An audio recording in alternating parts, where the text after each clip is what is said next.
I live out in Myers, and we had a huge season, just like everybody. So it's interesting that, you know, we're shifting so fast, and it's been warm lately, and things are going to dry out. We know that. And so with that being said, stay strong, keep going. We know it's time to start ramping up, and your neighbors aren't even thinking about it because we're fixing fences and roads and everything else. But we still want to focus on other topics, right? And that's our home hardening, our neighborhoods becoming better and stronger at adapting to this area. Before we get going, I'm going to do a couple of housekeeping items. I did already mention, if you don't have a parking permit and you didn't receive one from the front desk, go run out there and put it in the car right now, so that you don't have any issues with the state park or the, you know, get a ticket or anything. Restrooms, if you haven't seen them, you pass them on the way in probably.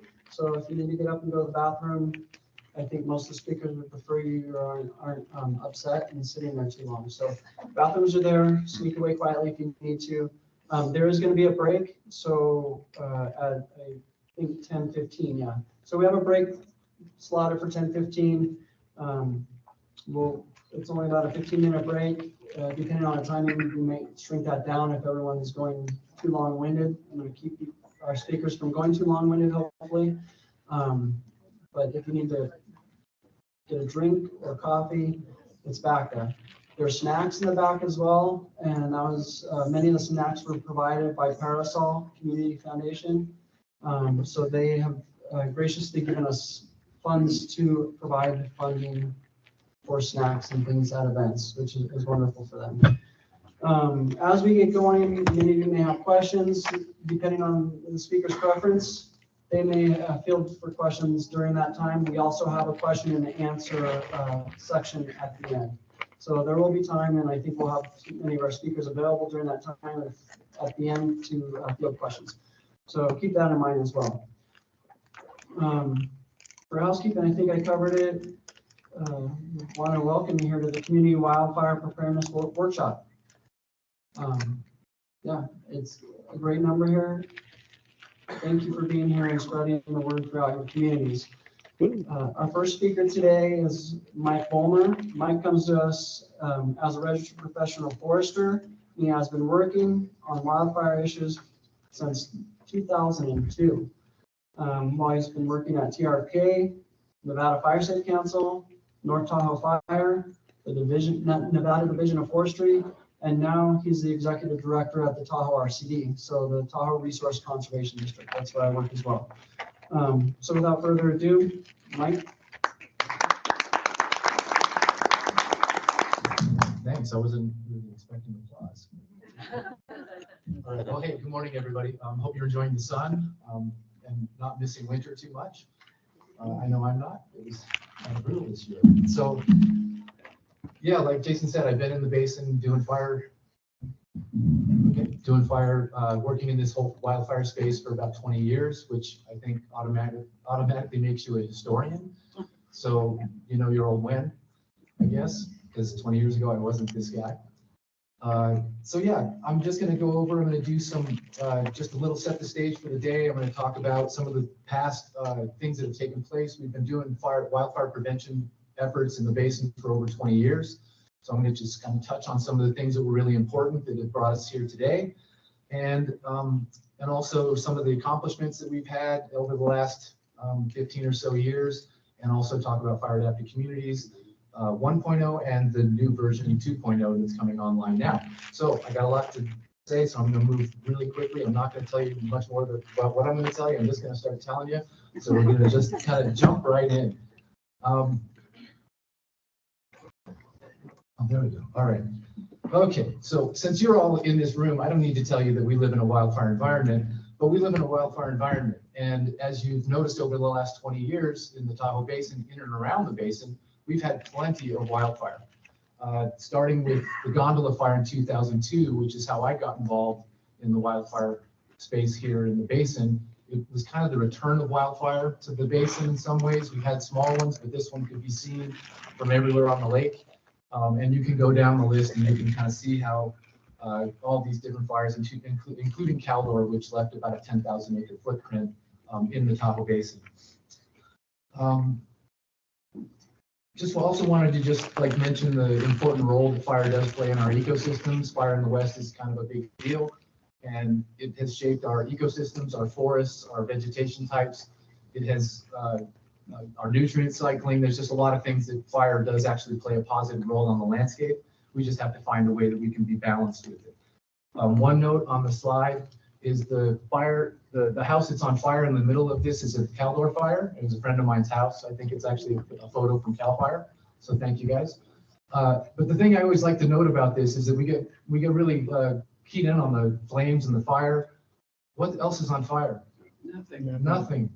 So embers. So this was not a fire, surface fire approaching the house. This was embers impinging the house. And now there's no trees or anything else. He just replaced a water line, which is why you see those little core logs in the foreground. But anyway, just something to kind of keep an eye on when you see these kind of photos. All right. So what's up with this slide, Mike, right? Broke every PowerPoint rule there is. It's super wordy, and I know that. So you don't even have to really read it. The whole point here was that a lot of things have taken place in the last 20 years to get us to where we are today. And like I said, it kind of started with the gondola fire in 2002. So by the next year, agencies, regulatory agencies, land management agencies, fire agencies are all meeting. In 2003, we adopt living with fire as our kind of defensible space stuff, including a 0 to 5 foot non-combustible zone, which I don't believe it happened anywhere prior to this date. And now it's pretty much become a standard in everybody's prescriptions for defensible space. So I guess the other things I want to pull out, in 2004 was the first community wildfire protection plans were completed. We've since completed another round in 2015, an update, and we're currently in a third update for the CWPPs. And you're going to hear from Cheyenne Newfer, who's heading that effort right now. She's going to speak today on the CWPP and the importance of that. Tahoe Fire and Fuels team, it was an ad hoc committee that had been working together probably since 2005. After the Angora fire, it became a real thing. And so in 2008, the Tahoe Fire and Fuels team comes together. And again, it's regulators, land managers, stakeholders, fire agencies, everybody is part of this. And then we have the multi-agency coordinating group, which is really the fire chiefs in the basin that kind of oversee what happens at the Tahoe Fire and Fuels team. It's been a very successful program and a really great group to work with. And then at the bottom, lastly, the Tahoe RCD brought in a Fire Adapted Communities program in 2017. That is, the first round is sunsetting, and now we've got another round of funding to continue the program for another 5-6 years. So we're excited about that. All right, so the Tahoe Fire and Fuel teams, some accomplishments. Since 2007, we have treated over 71,000 acres, and this is mostly wildland urban interface stuff. It's not like we're out in the general forest. This is protecting communities. 63,000 defensible space inspections have been performed by the fire districts, Cal Fire, Nevada Division of Forestry. And we've sequestered about $171 million of funding to support all of this work since 2000, basically in the last 12 years. So, yeah, just a lot of really great accomplishments. There's a lot left to do, and I think one of the things to key here, I'm moving away from the microphone, is just that there's maintenance happening now. The red pieces on the top is where we're re-entering, and I think that there's a lot more of it's needed. But we're getting after the re-entry and some of the things because the vegetation continues to grow back. All right, so I'm moving quickly. Current fire problem. So fire in the West, like I said, fire in the West is kind of a thing, always has been, but now it's actually even a bigger thing because we're experiencing larger fires. They're more destructive fires. 8 of the 10 largest fires in California have occurred in the last 6 years. So pretty massive. We're just seeing this escalation. I did read an article that said it will start to subside sometime in the middle of the 2030s because most of the vegetation will be burned by then. I really did read that. And then the Dixie Fire and the Caldor Fire both crested over the Sierra Crest and continued to burn, which had never happened before. So we're seeing fire behavior in a different context. When I was doing prescribed fire over 20 years ago, I think erratic was still a term that was used. It's now extreme because we can actually model it, but it feels like there is almost an erratic fire behavior still. The things that we still can't model. I'm not sure we could model the fire world from the car fire, for example. There are just things that we're seeing on the landscape that are a little unprecedented. So with all that said, I asked the question, is it hopeless? Is there anything that we can do? And, as homeowners and folks that are obviously part of fire adapted communities and Firewise, I think the answer here is yes, there is things that we can do. And enter the National Cohesive Wildfire or Wildland Fire Strategy of 2014. I only mentioned the year because I realized it's almost 10 years old now. And so hopefully, maybe we're looking at a refresh. I don't think that the tenets are going to change, but this is where we ended up with these three main tenets: resilient landscapes, which is wildland urban interface type treatments, the things you're doing thinning around your communities to slow the fire down as it's coming in. Fire adapted communities, develop fire adapted communities, which is your role as homeowners and citizens. And then the first responders that are in the room with safe and effective wildfire response. So you can see if we're doing all of these things, if I've got the fuels treatments and I've got the communities ready, well, I can do really safe and effective wildfire response in all of your neighborhoods. So these things all fit together really nicely. I'm going to take a dramatic coffee sip. Okay. All right. So I know that for some of you, this is the word that should never be spoken, but I have to do a little shout out to the Nevada Fire Safe Council and the Tahoe Basin Fire Safe Council that started all of this around 2004. We had over 50 fire safe councils in 2011 before the Fire Safe Council closed its doors in 2012. And so just wanting, again, and some of you were probably part of that as well. So this is nothing new. We've been doing this for a very long time. It's just sometimes it's changing color and a little bit different. Fire adapted communities, Firewise, fire safe councils, all that. So I just wanted to illustrate and give a little shout out to the folks that came before us. Then enter fire adapted communities. So in 2013, this was becoming a little bit more of a movement on the national scale. And so North Lake Tahoe Fire was approached. It was Norb Zurich, the battalion chief there, and Forrest Schaefer. And they were approached basically to enter into this learning network for fire adapted communities. And so we all went to Boise. I went to Boise with Norb, and we spent 3 days with a bunch of really great people learning about the fire adapted communities point of view and the concepts and all that. And that's where that started to be our rallying call here, if you will, in the Tahoe Basin. And so the Fire Safe Council stopped in 2012. Fire adapted communities come on in 2013. However, there's not really a program. There's not a lot of funding. That doesn't happen until 2017 when we actually are running a program. So what are fire adapted communities? Well, they cover a whole lot of things. It's not just your property. It's not just your home hardening and defensible space. It's things like access for first responders to come into your neighborhood to do the work they need to do. It's the built environment. So it's the home hardening concepts. It's community protection. I don't like them in this order. I like to go home hardening, defensible space, community protection, and then the wildland urban interface treatments that are happening on the outside here. So this covers all those bases, including evacuation. But I'm looking at this as the community part of fire adapted communities, because I'm going to go to the next slide, which has the almighty fire adapted communities wheel. Can you actually see that? Can you even see the small font? Yeah. Okay, great. I was frightful that you weren't going to be there. So fire adapted communities encompasses pretty much everything. And you can kind of see on the wheel here, it's got the public health piece, there's resident mitigation, there's landscape treatments. So it's really trying to get at just about all the facets and all the different aspects of wildfire. It's a holistic and adaptive framework that just teaches us how to coexist with fire.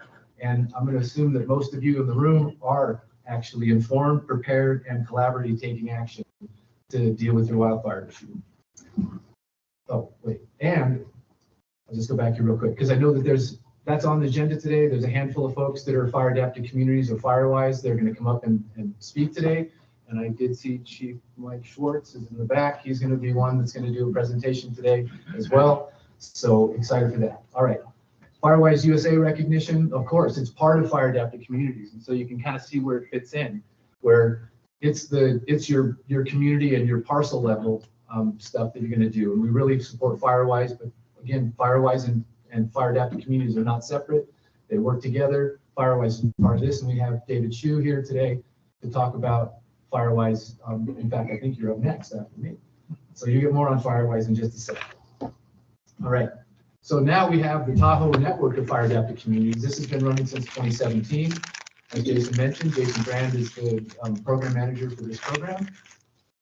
This is just an effort at connecting folks like we are today. So you have resource professionals here, we have land managers here, we've got general citizens and homeowners.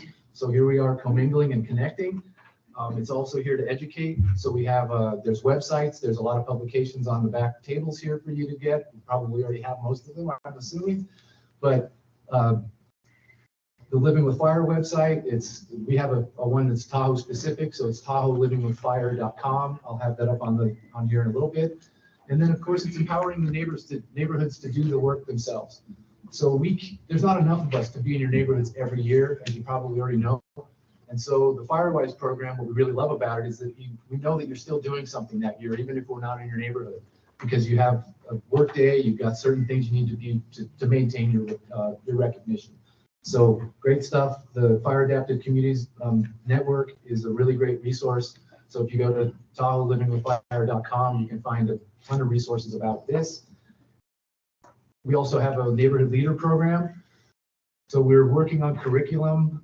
We have a pretty short training program kind of right now to just get you up and running, but we also would like to train you in defensible space, and so that you can be a voice in your neighborhood and help people without having, a lot of folks to have to come out.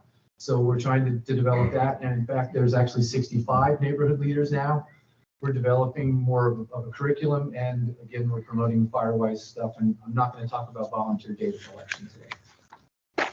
I actually erased it last night from my presentation, but I realized it was already in this presentation. So moving on. All right, so this is my bonus slide. Am I doing okay? 2 minutes, perfect. So this is my bonus slide, only because I didn't think this was covered anywhere. So again, when we're talking about protecting your home, I'm looking at this inside out kind of approach. So I'm looking at the built environment, then we're looking at the vegetation of the defensible space, and then we're looking at a community scale. And like it says, scale matters. So when we first started doing this back in 2003, it was like we were protecting communities one parcel at a time. A couple of years later, we'll come back and we're like, you know what? You're only fire safe as your neighbor.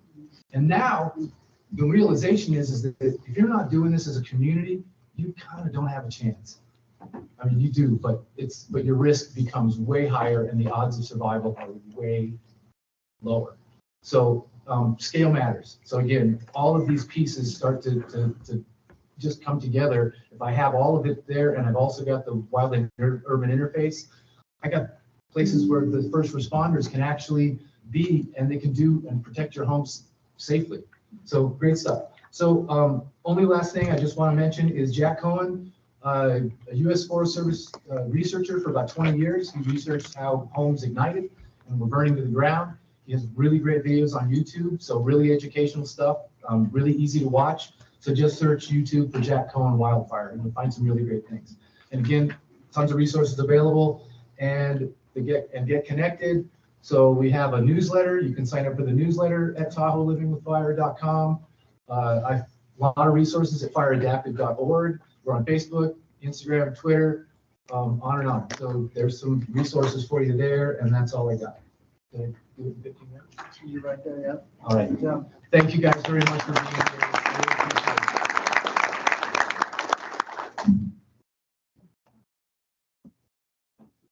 Thanks, Mike.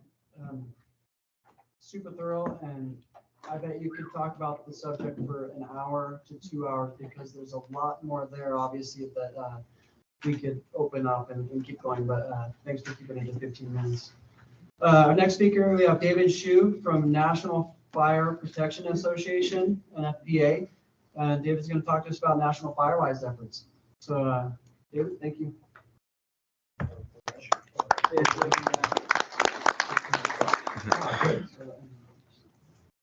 Okay, good morning, everybody. Yeah, I drove into town this morning and Smokey Bear was telling me it was a low fire danger today. We all know that's going to change very quickly. So I'm here today to talk to you about Firewise, and I bet that most of you probably know what Firewise is, so this is maybe a refresher for many of you and things like that, but hopefully I'll share some things that some of you don't know yet. Or things like that. But obviously Firewise, and Mike, thank you so much. That you keyed me up perfectly. You set the stage for the bigger picture. And Firewise is really focused down to those individual homeowners and communities, because as Mike just got done saying, it's not about just you and you alone. It's about you, your neighbors, your community. It's a package deal. Everybody has to work together, and that's exactly what Firewise was designed to do, was to bring neighborhoods together, to educate people about what the fire issues are, what they can do about protecting their homes and reducing the risk for themselves and their neighborhoods. So this is going to be a very quick overview of the fire recognition program. I think I just skipped a slide. Nope, that's right. So the Firewise USA recognition program was started in 2002, long before all the big, really destructive fires started.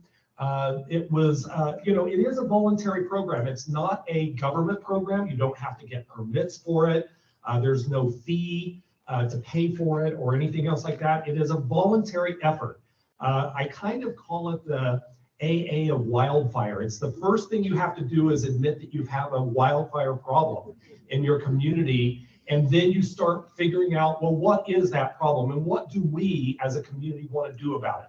Because you can't rely on government and everybody else to come in and do it for you. That's not going to happen in every case. So you need to take the responsibility and the ownership of choosing to live in a wildfire-prone environment and try to do something about it. Currently, there's over 2,100, almost 2,150 Firewise sites scattered across about 40 states. And if you look at that number, 681 of them, I just got that number yesterday, are in California alone. So the lion's share of Firewise sites are in California. There's another 312 applications that are in the in the hopper waiting to be looked at right now. When we look at Firewise USA, it is the way the Firewise USA program was set up by NFPA is that we get grant money from the U.S. Forest Service to actually run the program through NFPA. So we connect with the state foresters. Every state has a state forester. In California, it happens to be CAL FIRE. In Nevada, it happens to be the Division of Forestry. And so in each state, we coordinate with the state forester who acts as the liaison. And so as you as communities are going through and putting your applications together and looking at your assessment for your community in conjunction with working with your local fire protection agencies and stuff, you'll be submitting your application to the CAL FIRE representative who will review it and work with you to get it approved. It is then shipped up to the National Firewise coordinator, who is Megan Fitzgerald McGowan. She was here talking last year, probably set a very high bar for me. She's a very, very good speaker, but she lives up in Spokane, Washington. She got busy with other calls this week, and so here I am. But we want you to start out with going through your CAL FIRE or your Nevada representative and working with them on getting your application done. And then don't forget that that has to be renewed every year. At the end of the year, usually in November, we're asking people to renew and basically just tell us, what have you been doing? What did you achieve? How many, what were your projects that you did? What was the risk that you reduced? And we want you to tell us about it and give us the data that lots and lots of people are beginning to look at to validate the validity and the usefulness of Firewise USA program. This is, again, going through the benefits of what is out there. It gains insights for you into what your wildfire risk is in your community. You decide how you want to go about improving it. It can be different for every community based on the topography and the landscape that you're in. But then you want to work on those risks and working as a coordinated effort with your neighbors to get that done. And in California, this isn't subtle, but the reason why there's so many more Firewise sites in California is largely to do with insurance. I'll be speaking on that in just a bit. But this is another site on the right-hand side there. That's just a clip right out of the Firewise website. If you go to Firewise USA website, it has all the information you need to know. It has clicks on there, the 3 red buttons there, how to prepare your home, a lot of information there. It tells you how to get started. There are templates that walk you through the process of creating an account, going into the portal, for Firewise USA, which will lead you through the templates to do your assessment, give you examples and guidelines on how to do it, work and coordinate with your local fire protection district and CAL FIRE to complete that assessment and then submit it for final recognition through the National Fire Protection USA. So that is basically it in a nutshell. Once you're done, we look at the criteria for the application is going to be based on your needs at your community level. We want to reinforce those assessment plans and see you achieving those goals on your annual renewal. Look back at your assessment, find out what you set as your goals, and tell us how well you're doing to achieve those. It really prioritizes the work. I mean, you're going to have some things that are much higher priorities in your community than others. So of course you want to focus on those priorities. You'll get boundary maps. I mean, in California and most places in the country, submit a map that shows whether you're in or out of a Firewise community, which has become very important for the insurance industry. And I'll talk about that in just a moment. So I'll just jump right into this California update. The California Insurance Commissioner, Ricardo Lara, submitted back in October a new regulatory package that is called Safer from Wildfires. That regulatory package required all admitted insurance companies to submit new rate packages in 180 days. That 180-day mark was up last month on April 12th, and all the insurance companies submitted new rate packages that the Department of Insurance is reviewing as we speak. What those regulatory packages required was they required them to look at new guidelines on how the insurance industry is reviewing and looking at their policyholders. They have to take into account what you've been doing. In the past, the insurance industry largely ignored what you were doing at a parcel or community level. They looked at assessments on a very broad landscape level and basically said, you either are in a dangerous area or you're not. And they didn't pay a lot of attention to what you were doing around your properties. But now the new regulatory package from the Department of Insurance requires them to consider what you have done. Are you in a Firewise community, and so on and so forth. And those have become very important regulatory assessments that the insurance industry is going through. This is the Safer from Wildfire straight out of the Department of Insurance websites. So it has protecting the structure, protecting the immediate surrounding area, and working together as a community. And they physically mention Firewise USA as one of the programs that the insurance companies have to consider and look at. So that's why everybody's interested in being Firewise all of a sudden.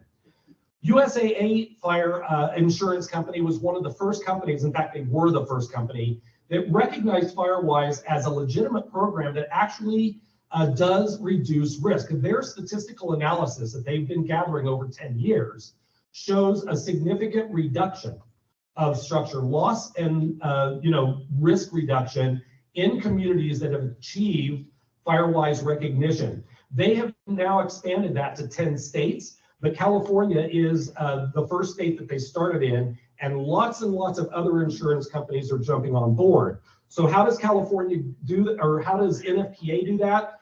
They have created a service through several of these companies, Verisk, Betterview, Cape Analytics, CoreLogic, Zesty AI. Whether you've heard of them or not, those are not insurance companies.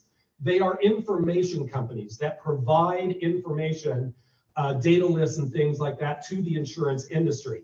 So they are buying all the data and the data layers, the maps, all those things of Firewise communities across California to be able to provide that information to the insurance companies, who now are required to look at that information and consider that in their decision-making process for coverage.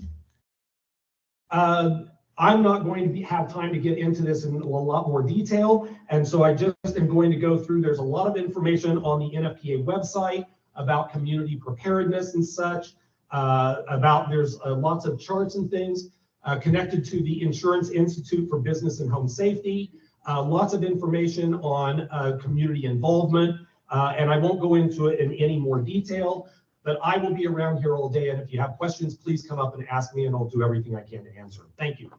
That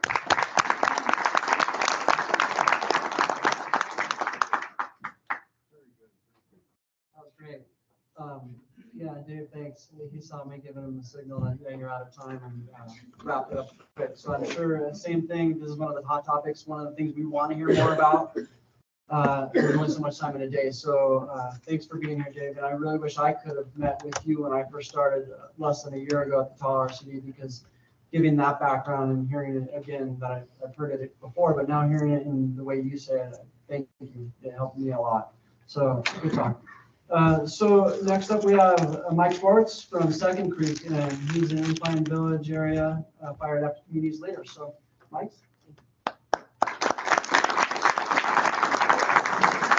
Hey, good morning. That's me young, that's me old. I'm wearing a lot of hats, and so I kind of put this up there to entertain myself. A lot of you know me in different ways. I work in Incline and I worked in North Tahoe for many years, and I want to start by respectfully acknowledging all my friends here. I feel like I know most of the people in this room. If I haven't met you personally, I've probably affected your life somehow, and I apologize. I want to basically, I'm going to go through a couple of slides. I'm taking this down to the micro level. I'm here with a different hat. I'm going to talk about the homeowner a little bit in my neighborhood, and how you can try to give you a little bit of pearls of wisdom that you can kind of walk out today and do something tomorrow kind of thing. Because I always like that, when I went to conferences and so forth. So that's kind of where we're going to go with my talk, and hopefully I'll have a couple of minutes for questions at the end. All right, 2 homes, right? Cal Fire, don't shut off, these homes, because you might. All right. These were both in California, both fires. Did the house make it? What do you think? House closest to me? Did it make it? Did the homeowner do a good job? How about on the right? Didn't make it. Right, I'm going to go through a couple things and I'll tell you. All right. So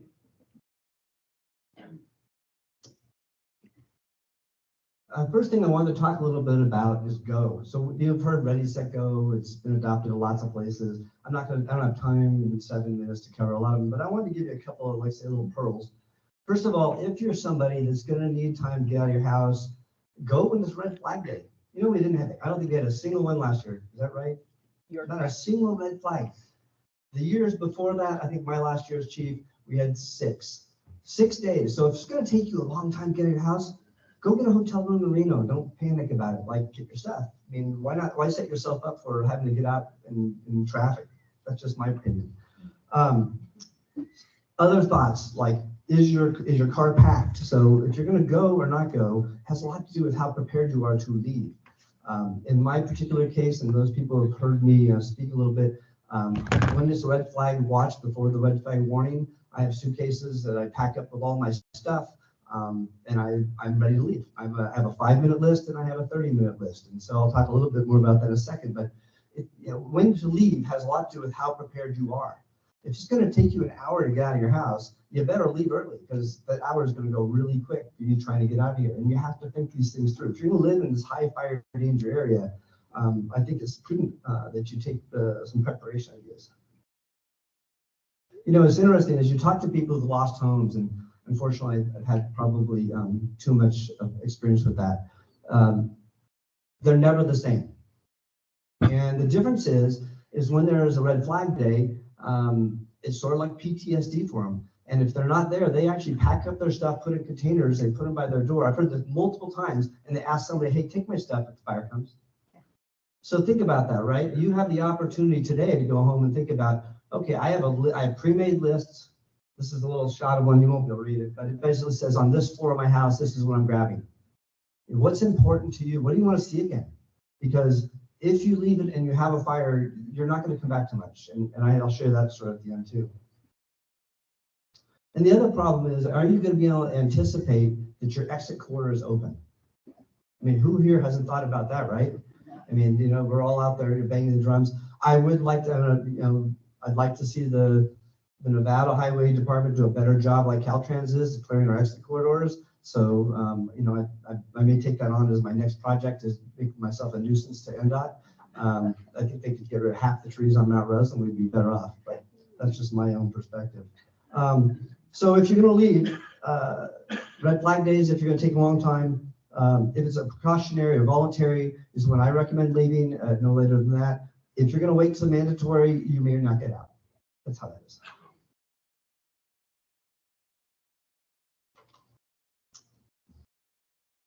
All right. So a couple things about like of sort of pearls of wisdom here that you can kind of do, and you can see these two homes, two buildings actually. The one on the right is more of a sort of a commercial structure, but I don't know if I can do this. All right. So you see the house closer to me? This was Waterfall, and you can see the hose lines down there. It's still burning, right? Do you think this house survived or not? It did. I was shocked. I actually didn't think it was going to make it. So they did like everything wrong and sort of still survived.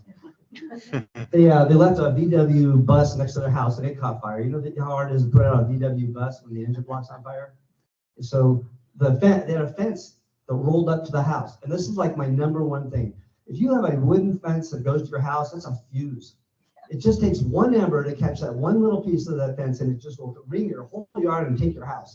Over and over. How many times have you seen that? So if you haven't already, this is a great opportunity to go home and think about, or at least replace those first couple of sections with something other than flammable material. The wood pile that you see out there sort of burning too, the firefighters moved that while it was on fire. So these people had no business saving their home. They did no preparation, a ton of work later, and they still saved the house. It didn't deserve to be survived. Probably other homes that did a lot more work, but it's kind of interesting. But it does bring a good point forward, like what things really you can do to make a difference.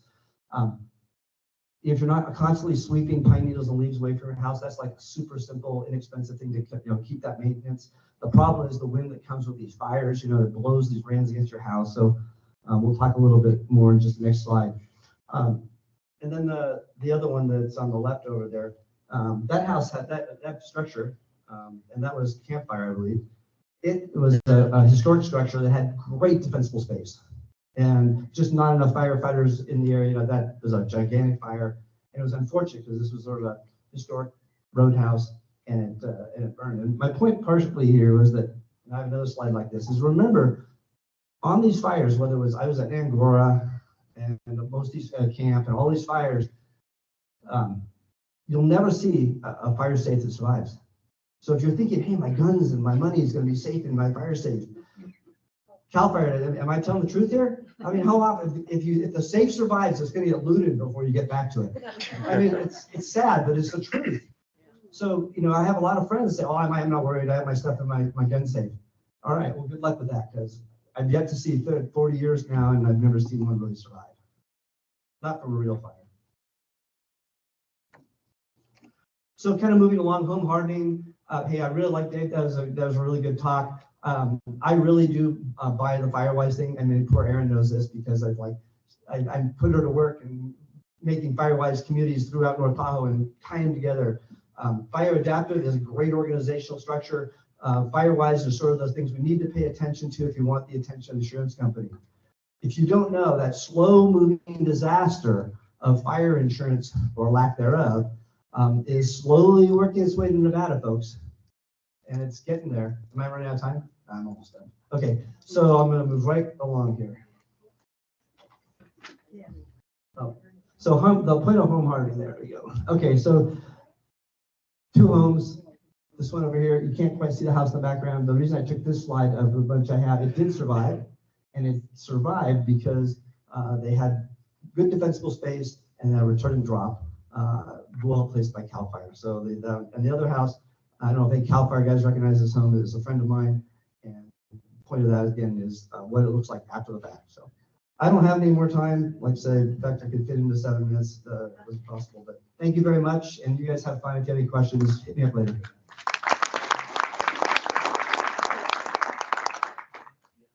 Sounds great. Thanks, Mike. And I have a fence that I need to change since it's already knocked down. It's my chance to change my fence in my house, so I'm excited about that. So next up, we have a couple different groups coming. First from Agate Bay, we have Dana Grubb, and Kathleen Stevens, and they're going to talk to us about their community effort. And then right after that, we'll have Michael Morgan. Okay, well, hello, I'm Dana Grubb. I am the leader of Agate Bay. Is my slide? How do I get my slide on? Space, yep. Okay. So I am so proud to represent the Agate Bay Firewise community. We began in 2020 with 10 community-minded homeowners with the intent of grassroots education in creating defensible space, yard cleanup, and home hardening. But first of all, I'd like to thank April Shackelford, who continues to be extremely resourceful and supportive with our Agate Bay Firewise group. And secondly, John McQuitty, unfortunately, who's not here, for laying the foundation of our committee in 2020. John was instrumental in starting our Firewise committee and did all the research to be recognized in the Firewise program in only a few months. 2020 was our first community event. We held a Adopt a Hydrant campaign. Yep. Yeah, okay, there we go. Where we teamed up with volunteers to remove shrubs and painted 33 hydrants bright yellow. Then with all the snow this winter, digging out the hydrants from the snow was a huge focus, as many residents did not know that this is our responsibility. 2021 was our first year we did the pine needle roundup, where the residents are encouraged to clean up their yards and deliver their pine needles in cones for free to our designated location in the early summer. That year, we filled one 30-yard dumpster in one day. 2022, we filled two 30-yard dumpsters in 4 hours and desperately needed a third. So this year, 2023, at our pine needle roundup, we are planning on 3 dumpsters in mid-July. So this shows our grassroots efforts are working. In just 3 years, we've educated many homeowners about Firewise community with educational talks. Thank you, April. Happy to help. Signs in the neighborhood, Firewise publications at the post office, our website, agatebayfirewise.com, direct emails and postcards sent out to over 500 Agate Bay residents. Thank you so much to Trudy Lee. I'm not sure if she's here. So our ongoing events will include the Pine Needle Roundup, educating about the free chipping service and green waste disposal at the landfill. The core of our success is being organized and gathering other residents to volunteer at our events. Firewise is truly a community effort to spread the word to get everyone on board. We often say you are as only as Firewise as your neighbor. And with this in mind, I'd like to introduce my committee member, Kathleen Stevens. Thank you, Dana. Okay, so I'm going to just cover real quickly the numbers and the data that Firewise Agate Bay has collected. So the first year, as Dana said, property owners worked to clear the property, and it was over 1,481 hours, and they spent a total of $123,000 on equipment, removing trees, etc. So the next year we did a little better. We had more time, and volunteers logged 2,040 hours of work and spent almost $111,000 on clearing up their homes, taking out trees, equipment, etc. And last year we did even better. Volunteers spent 2,296 hours volunteering, cleaning their yards and the properties, etc. The total dollar amount, however, went down to only $87,000, and probably because a lot of trees had been taken out already. So our challenge is the non-compliant owner and California Tahoe Conservancy. How do we encourage neighbors to comply and create a defensible space? That's our question. So the non-compliant homeowner, which includes rentals and homeowners, comment is I'll pay the fine. It's much cheaper than paying $1,000 to remove a tree. And we removed a lot of trees last year. So, and then you have the vacant, oopsie doodle. How do I go back? Backspace or back arrow? Okay, there we go. So you have the vacant lot owners, which you can see there, and it's kind of out of sight, out of mind. And then the real challenges, and you can see it there on the pink, is the bridle paths. Nobody seems to know who owns them or who has responsibility for them. Wow, I'm gonna stay away from that. Okay, so there's a lot of lots and properties in Agate Bay. You can see there's a lot of dead trees. We have thick undergrowth, ladder fuels, etc. And as was mentioned earlier, insurance companies are dropping homeowners. So technically, homeowners cannot comply because properties are within 10 feet of the property line. So you have 30 feet, maybe 20 feet between homes. So insurance companies are requiring 30 to 100 feet of clearance. Well, not possible. Then we have the California Fair Plan. Well, it's not very fair. And that's a problem. So the second half that we're dealing with is Tahoe Conservancy. And they have two areas. You can see the large area way up there at the top behind the homes. It's in, I don't know, rust color. And they did a great job last year of cleaning up the lot back there.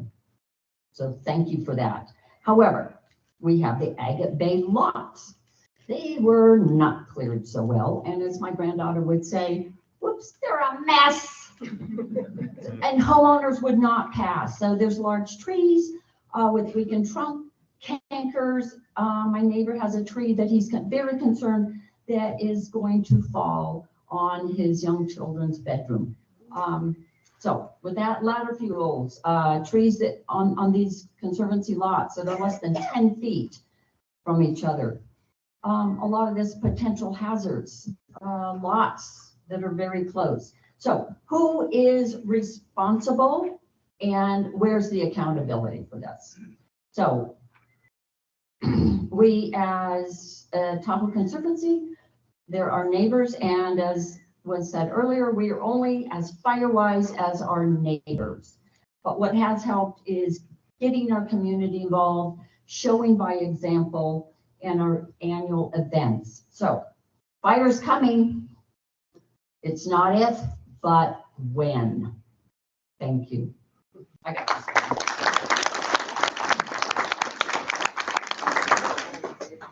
Mike, you're on deck.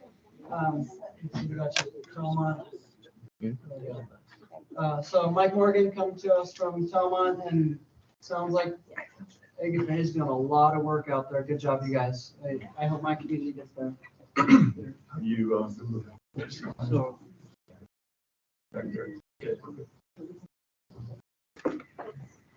Okay, I'm Mike Morgan, Talmont, Firewise. Talmont's above Sunnyside, if you don't know. We're the gateway of Page Meadows. So if you go to Page, go up to the top of Silvertip, you're in Talmont. Anyway, I started off the coordinator for Fire Safe Council, and then Fire Adapted Community, and now Firewise.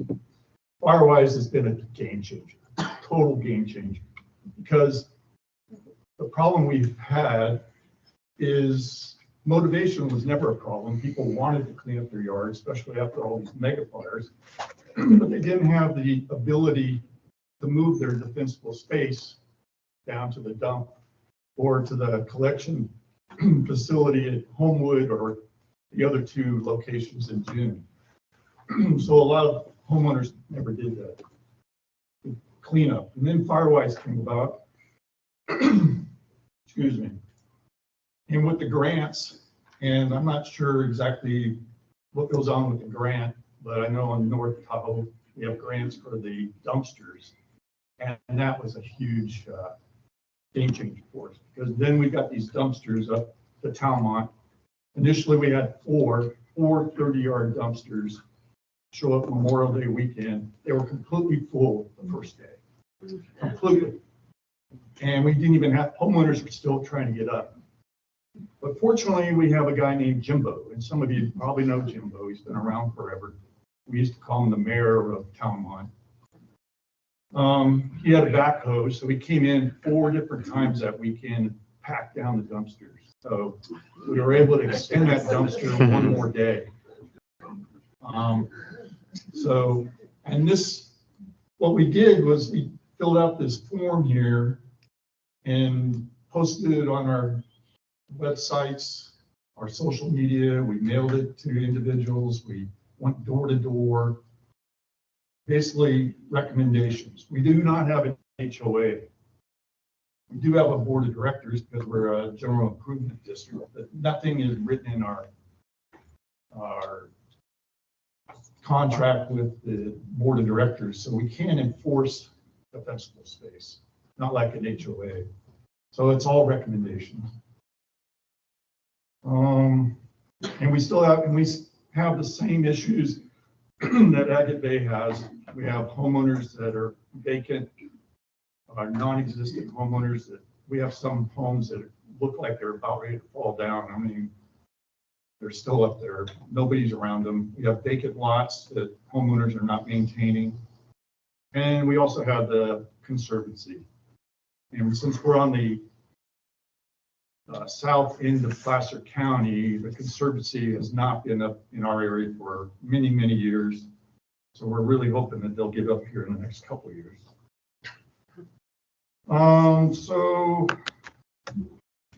after Memorial Day weekend, we ended up knowing that we needed more dumpsters. So we had everybody just deliver their bags to 2 different locations. And then a couple of weeks later, we got 2 more 30-yard dumpsters, and they were completely full.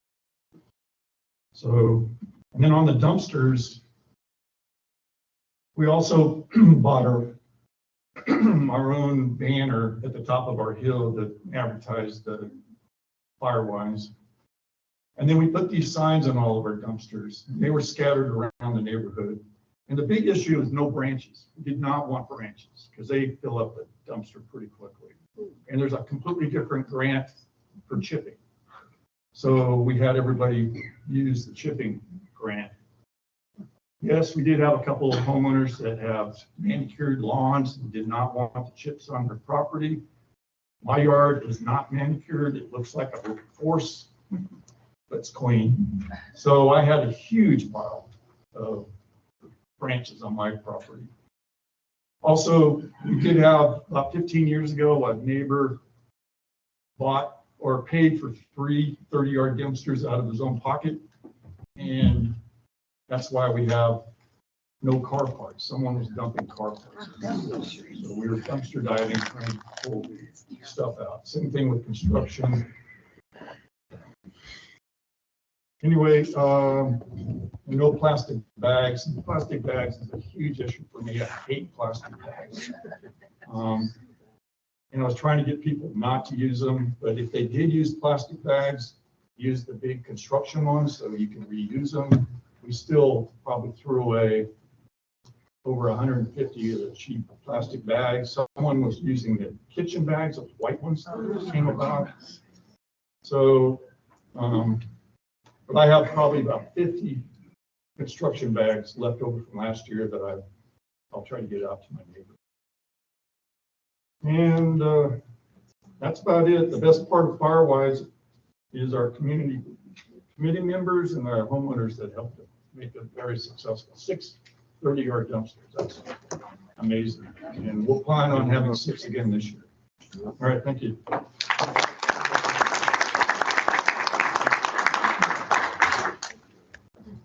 Awesome. So next up we have an update on the Community Wildfire Protection Plan. Cheyenne Newfer from the Tahoe RCD is going to speak about it. And she comes to us with a background in environmental journalism, a journalist. And she's a prior editor of the Basin-wide Tahoe magazine. And now she's the Community Wildfire Protection Plan coordinator. So, Cheyenne?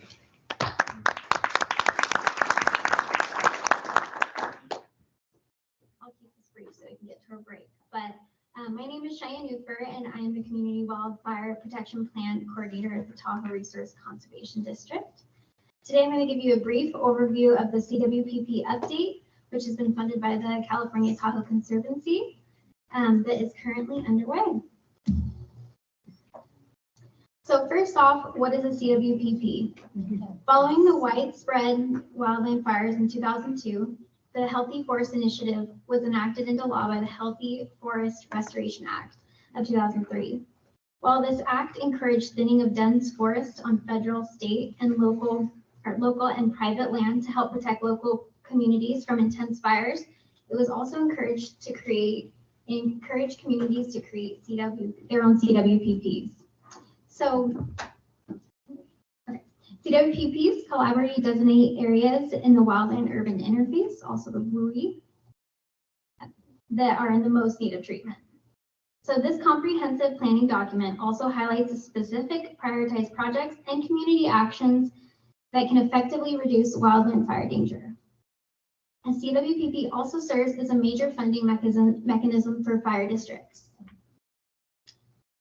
So all fuel reduction projects start with a plan, and the CWPP provides that prioritized list of all the important mitigation project plans for when funding becomes available. CWPPs are required for most fuel reduction grant opportunities and are a critical part of any community wildfire mitigation strategy. So CWPPs have three main requirements, and that they must be developed collaboratively with key federal, state, and local partners. They must include a wildfire risk assessment and treatment prioritization to identify key areas at reducing hazardous fuel. And they also must identify and recommend ways to reduce structure ignitability. So that will be for homeowners or any other sort of infrastructure. So this vagueness in the requirements allows us to really tailor this CWPP to fit the needs of the Lake Tahoe Basin. Our main goals align with the National Cohesive Wildland Fire Management Strategy goals, which Mike covered earlier, but it's basically creating fire adapted communities, restore and maintain fire resilient landscapes, and provide effective and efficient wildfire response. So we are in a need for an update of the CWPP. So that's what's kind of currently going on. And the last one was in 2015. Our first one was in 2004, and then 2015 was another update. And then we are doing an update now, as CWPPs are recommended to be updated every 5 years. So our current CWPP is nearly 7 years old, and a lot has changed on the landscape in those 7 years, including many fuels reduction projects completed, the additional Firewise and Fire Adapted Communities development, and the impacts of the Caldor fire on the South Shore. So we've also seen major advances in technology and mitigation efforts since 2015. And as technology and strategies quickly advance, the CWPP is ready to be taken to the next level. So this is our current CWPP. I don't know if anyone's ever looked at it, other than the fire professionals in the room. It's a massive 500-page document. So we want to make this document simplified and easier to access. Our plan is to shift to a CWPP 2.0, which Mike mentioned earlier, and that is really putting this on a web-based platform. So having it on a web-based platform makes it easily updatable. So it can be updated annually to stay current with projects, and it can be a living document that doesn't just sit on the shelves collecting dust. So it provides professionals and the public an online interface for easy access to planning, education, and engagement. So really quickly, I want to show you guys kind of the format that we're going with the CWPP.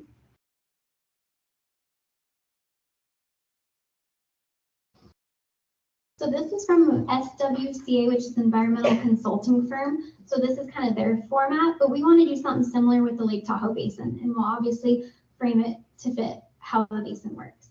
So it'll have this similar format where, We're not seeing it. oh goodness. You know what? Oh well. We'll just keep here since we're kind of short on time.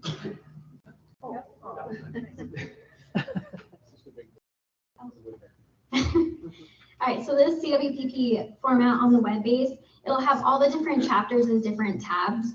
And then it'll also have interactive maps so people can go in and mess with, like, see the different mitigation projects and also see the WUI boundaries for the area. So this will make it way more interactive, and so people, it can be educated, it can be used as an educative tool and all sorts of cool projects as well. So project prioritization. So as for risk assessment and project prioritization, we'll be partnering with Vibrant Planet to use their land management tool, Land Tender. Land Tender is a cloud-based adaptive management and monitoring system. And Land Tender allows users like land managers and fire professionals to rapidly assess current resilience and risk to landscapes and communities and create and compare treatment scenarios at any scale. So local fire districts can use these insights and recommendations from Land Tender to make their final decisions on project prioritization for the CWPP. And as the CW update progresses, we'll have more information on how it will actually be implemented in the Lake Tahoe Basin. So collaboration and community engagement. A large part of updating a CWPP is the stakeholder and community collaboration and engagement piece. To complete the update, we have an active steering committee that's made up of members of the Tahoe Fires and Fuels team and representatives from local agencies like the CTC, TRPA, UNR Cooperative Extension, and several others. Also, to ensure this process is collaborative, we are hosting stakeholder meetings at every fire district around the basin. And in addition, we've been attending several community outreach events, including Earth Day, which that photo is from there. Wildfire Expo will be at Firefest and several more throughout the basin to educate the community about the process and really keep that involvement happening. And to ensure we had a way that every resident of the basin could participate and engage in the process, we created the basin-wide survey. So this survey takes about 5 to 10 minutes to complete, and it gathers important input from communities around the basin about wildfire risk. It also re-engage residents after this long winter we have so that we can kind of get back in the mindset of fire and preparing for it. It's available in English and Spanish, and the information will be sent to each fire district to consider when completing their risk assessment. So with this update, we also really wanted to ensure that we're reaching the underserved and vulnerable communities around the basin. So this survey will help us understand if we're doing so. In addition, we will be using information collected from focus groups to help us identify and really engage those demographics in this community endeavor. So I want to thank you all for attending this workshop, and thank you to April, and also thanks to the CTC for funding this important Tahoe project. Some of this requesting changes because we had we had the Caldor fire, and then all of a sudden everybody decides that it's time to get work done. Free press is kind of what we, it's like, well, if we need a threat to get people motivated, there's a great one. So anyway, just pointing out that the program has been really increasing over the last 4 years, and we're kind of anticipating more this year, but we will see how it all ends up taking place. So we've been surviving off of basically a Google list, so it will just start populating. So it leads to a lot of bad data, addresses that don't exist, names that don't exist, piles that don't exist, an inability to reach people. And so this software that's coming out, it's actually called Fireside, and there's 2 components to it. One is called DSI, so it kind of helps fire districts conduct their defensible space inspections. And then the other one's called Chipper Day. And so it's basically a software that has a form. It has a Google map. So when you make the request, you're looking at your parcel from an overhead shot, and you can adjust your pin to where the pile is. We're also requiring a picture.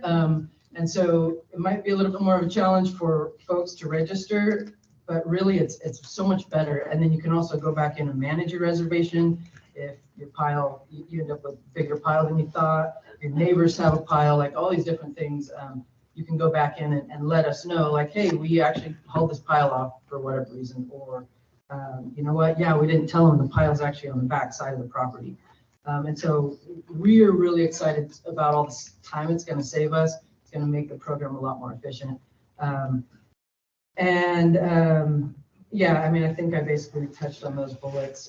If you are in incline and you, basically if you're confused by the difference between North Lake Tahoe Fire and North Tahoe Fire, which I could understand, that won't be impacted when you go to make a chipping request. So the system will put you on the right list. So anyway, looking forward to implementing that this year.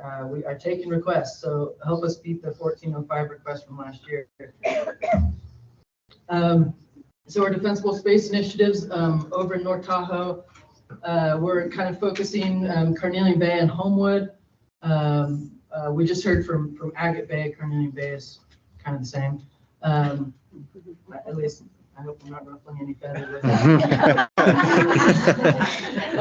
But it's Agate Bay Firewise, and I think it's Agate Bay on the lake, but then it's Carnelian Bay is the town.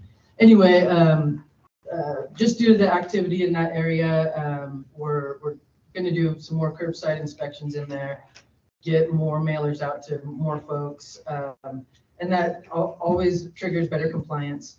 And then the neighborhood in Homewood is going Firewise this year. So as much as you do not have to have the fire department sweep through every street in order to be Firewise, but I feel like it really helps in that whole push of here's your to-do list per property. So so we're going to have a brand new effort in there, kind of a continuing effort in Agate Bay, and hopefully finishing that up. And then CAL FIRE is doing some work further down on the West Shore in El Dorado County, and then probably more Rubicon Bay for the NEU. So, you know, with the addition of CAL FIRE, we also have them doing some inspections as well. And those are kind of our big push. There's about 600 parcels in Agate Bay and 450 in Homewood that we're targeting this year. And yeah, just kind of looking forward to this focus. In the future years, we'll focus in a different area. For defensible space, we will do any requested inspection, offer any kind of general advice. You know, we're not experts in landscaping and, you know, home hardening building materials, but we definitely have a lot of good insight to put you in the right direction and get you in touch with the right folks to pick out, you know, exactly what's going to work for you. We will do insurance compliance. So, and, you know, these are all free to help verify, like, yes, your property is compliant with defensible space in the event that your insurance company works directly with our defensible space inspections. And then we're working with complaint properties. You know, a lot of trouble is tracking down these owners. And, you know, we do what we can. We wish we could do more. But, you know, ultimately it's tough to reach folks. So the more that you can happen to know the folks that own vacant lots and tell the committee members that, the more that, you know, we can kind of know who those people even are. And then, yeah, we do a couple selected areas to kind of really focus on like an actual curbside inspection. And then we're including tree removal permits. So if you need a tree out because of a defensible space purpose, we will more than happily issue that tree removal permit for free, but it needs to come along with compliant defensible space. And then I wanted to touch really quick on our county ordinances. So there's a slightly different process for each county, but ultimately the ordinance enforcement goes to them. And so we're working to create better partnerships with those entities to partner up to actually reach folks and to actually get work done. So just kind of wanted to mention that those are in place. And then, so our fuels reduction treatments, fortunately, the California Tahoe Conservancy is active in fuels reduction projects, as well as the Forest Service. The orange there is CTC. The little tiny red with the C on it, that is a pile burn that's planning in the Carnelian Woods HOA property. And then where it neighbors CTC property, they're going to be doing a bunch of pile burning there. So there's almost 300 acres. And then I do have a couple of other projects I'm trying to get happening in Dollar Point, and then a few others like in green spaces right around communities. So that's the hope for this year.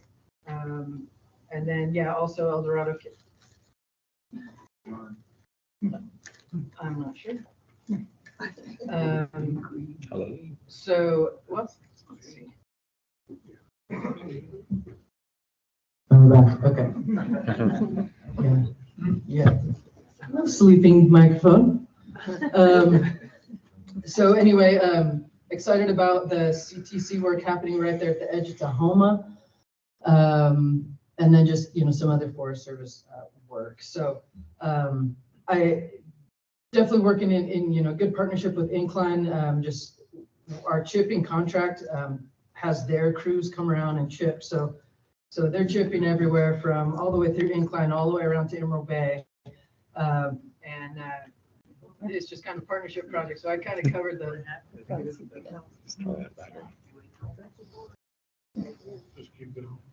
I kind of covered the chipping component. But Ryan's going to talk about some of the similar endeavors happening in Incline. Maybe after we get a mic back.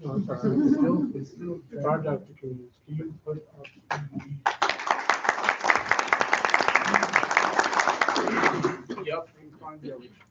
How's it going, guys? My name is Ryan Dominguez. I'm the fuels prevention specialist for the Incline Crystal Bay District. I took on this role about 3 years ago. I started in 2006 on the hand crew, one of the wildland hand crews they had there. I worked my way up. I'm a superintendent of Rifle Peak hand crew for 3 years, and then I decided to take on this position here. So the stuff that we did last year, basically Brunswick line, we teamed up with NV Energy. They're basically providing funds and allowing us to have 3 engines, full-time engines to provide work around power lines. We don't actually do the work on hazard trees, but we notify them. We definitely do the vegetation work around the power lines. Brunswick, if you look at the map there in the gray on the east shore, you'll see that the 2 yellow dots there at the bottom. It basically starts there and it goes up. We also did work along with them and their efforts on the east shore. I don't know how many of you guys driven by the east shore. Yeah. It looks really great. Last winter we did a lot of the pile burning in that area, and we're going to continue on. I believe we have 15 acres left to wrap that project up and around with the guys. South Mill was also on the table. We did about, I believe, 35 acres in that area. We still got to do a lot of pile burning, which is similar on the east shore there, in that hazard area, heavy fuel reduction. And this year, we plan on continuing that effort to try and mitigate the last 20 acres that we have there. And we are trying to work with private homeowners, NDOT, Washoe County, to try and start working on some corridors along the roads there in the next few years. So that's basically what the guys did last year. We consist of 2 20-man hand crews plus 4 engines. And we have a full staff of, I believe, 12 folks on year-round doing pile burning, fuel reduction around Incline Village, Crystal Bay area. So I want to talk a little bit about Fire Aside, which is the new program that we have. It's our defensible space evaluation program. Basically, same type deal that April had up there with the notifications that they send mailers out to.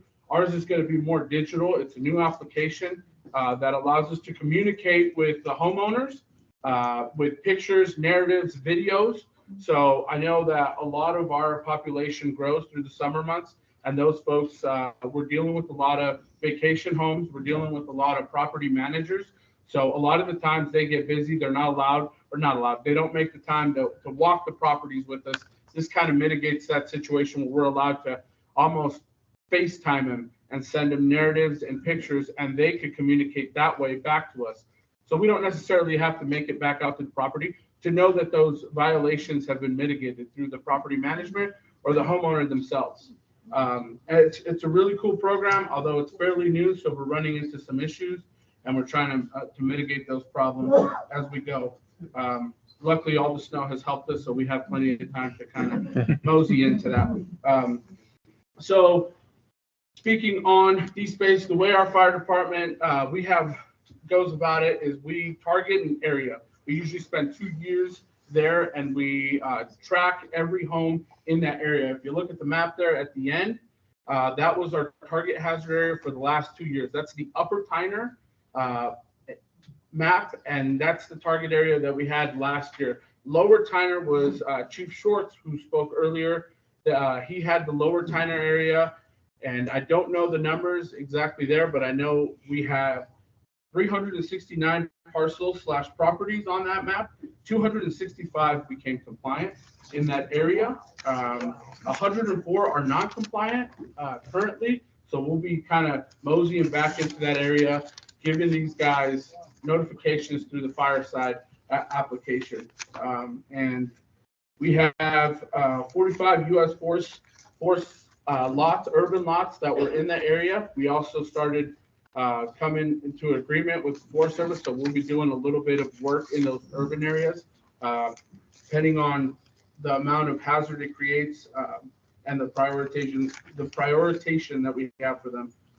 We also work hand in hand with Nevada State Lands and their urban lots. We did a lot of work for them in the Crystal Bay area. I believe we're going to attack the Upper Tyner this year, Lower Tyner, Upper Tyner mix. So, and that all came with Fire Adapted Communities teaming up with the neighborhood leader. We were able to do a block party not 2 years ago because of the Caldor fire, but last year we did a really, really big block party. We had about 60 folks join us, property owners, and we had a crew sign-up day where our crews did 20 to 30 minutes worth of work.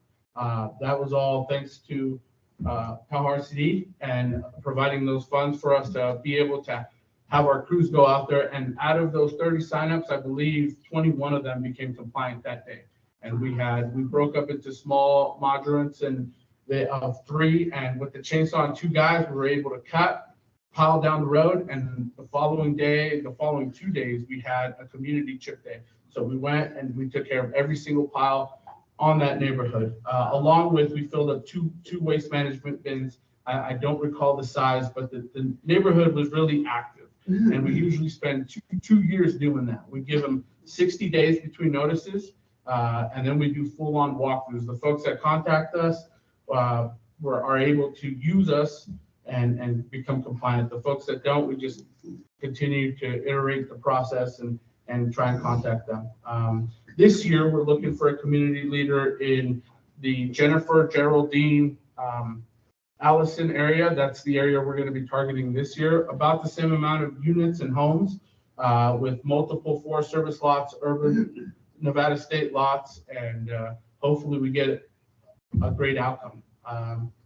Obviously, I think 265 compliant homes is something to be proud of, and I'm hoping, to get something of the same of a reaction in that area. Chipper Day, we do chipper services. So Chipper Day is a program that we have similar to North Tahoe. Our district provides the crews that do the chipping in North Tahoe and North Lake Tahoe. Obviously our numbers are a little bit smaller because our district's a lot smaller. But we had 3,000 cubic yards done last year, and I believe over 300 requests. So I'm sure this year with the winter we had, it'll be a lot more with a lot of those broken limbs, trees, and things of that nature. There'll be a lot of cleanup. So we're looking forward to that. Yeah, basically, that's basically it. That's what we have. So if you guys have any questions, well, I'll be over in that table and sign up sheets on that table. Thank you.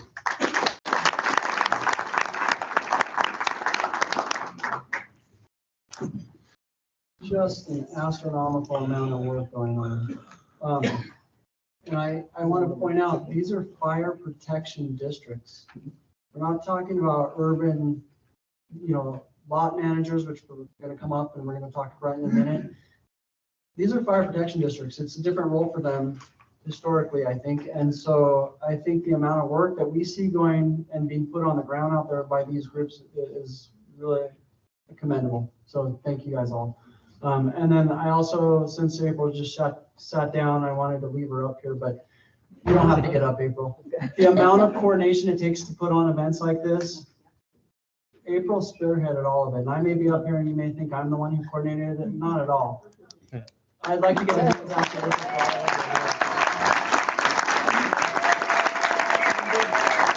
Thank you all. Thanks, April. So now we're going to hear from Brent Moore from the Nevada Division of State Lands and how NDSL's working on their urban lots and their focus. Thanks, Matt. Good morning, I'm Brent Moore with Nevada Division of State Lands. I'm fresh to the division, I just started last Monday, so. But I'd like to give a lot of credit to my predecessor, who now works for North Lake Tahoe Fire Protection District, for putting this together, and I'm looking to get into a good season. So my background, I've been working in Tahoe Basin since around 2004 in different capacities, 8 of those in urban lots with the National Forest, so it's good to get back into urban lots with the state. Our program, we have never had a traditional rotational treatment program on our urban lots, so this is going to be new for us starting last year. We're going to try and get through all 500 of these parcels we own throughout the lake, the larger some being in Incline Bay, Crystal Bay, Incline Village, and then Cave Rock down to the state line in Kingsbury. We've got a lot of cooperation with North Lake Tahoe Fire Protection District. They're really spearheading this, and so I thank them for all the hard work they're doing for us. If you look, you can see the work that was done last year in the pink. Oh, let me see. Sorry, I am in the wrong. There we go. Sorry about that. So you can look in the portions that have already been started with the program opening up last year. Heavy work in Crystal Bay and distributed throughout all of Incline Village. And then we've got this year's work planned upper Crystal Bay all the way right up touching the state line, and then scattered again throughout the Incline Village communities. That's going to be largely based on when the weather lets us in, seeing some of those lower areas are still a bog. And this work's a combination of chip work, pile building and burning, wherever the location allows us. So you can see up through 2026, we're going to be trying to get everything done to reasonable fire preventative standards, and we're working in collaboration with our neighbors as best we can. So any neighbor that gets work done on their property, we want to extend that onto the state land and vice versa. If we work a state urban lot, we'd like to see our neighbors do their defensible space right up to their house. This helps bring the community together, and we really want to have that relationship with our neighbors. So like I said, the work is largely going to be done by North Lake Tahoe Fire Protection District in the north. We will also have some help from Nevada Division of Forestry and some of their camp crews, other contractors, other coordinators as well. In addition to this rotation, we still are available, and we'll have inspectors out there checking for other fuels concerns, hazard trees, other issues that the public may have. So we feel like you to get in touch with us if there are concerns on our Nevada urban lots. Following this treatment, we want to maintain our urban lots in as best a fireproof or fire resistant condition as we can by repeating these treatments between every 5 and 7 years on all of our parcels that we own in the state of Nevada. This is kind of a greater project lake-wide between state of Nevada, CTC, and the National Forest. There's somewhere around 8,000, only about 500 of them are ours. And unfortunately, I have not been in this job long enough to create a much larger story for you, but I welcome any questions. And if not, we'll be around later to answer questions for you.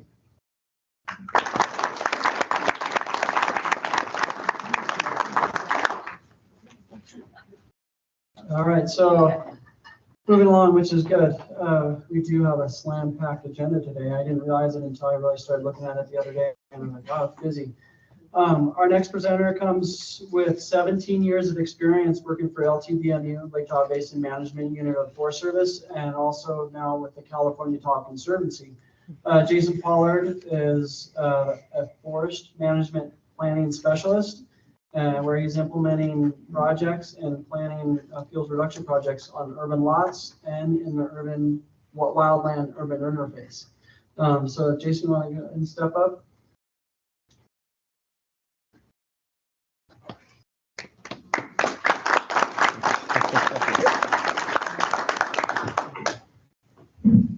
Hi, everybody. My name is Jason Pollard, so just introduced.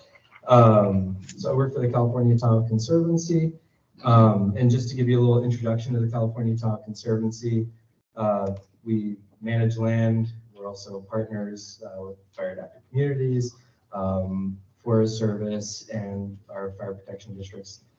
So we both manage land, we are a partner, and we also fund projects across all ownerships. So that's us.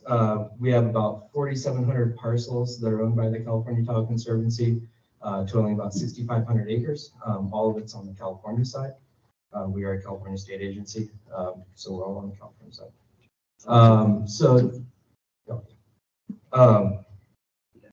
Yeah, I missed my intro slide. So I'm just going to do an introduction, then I'll go right into the next part of my presentation. So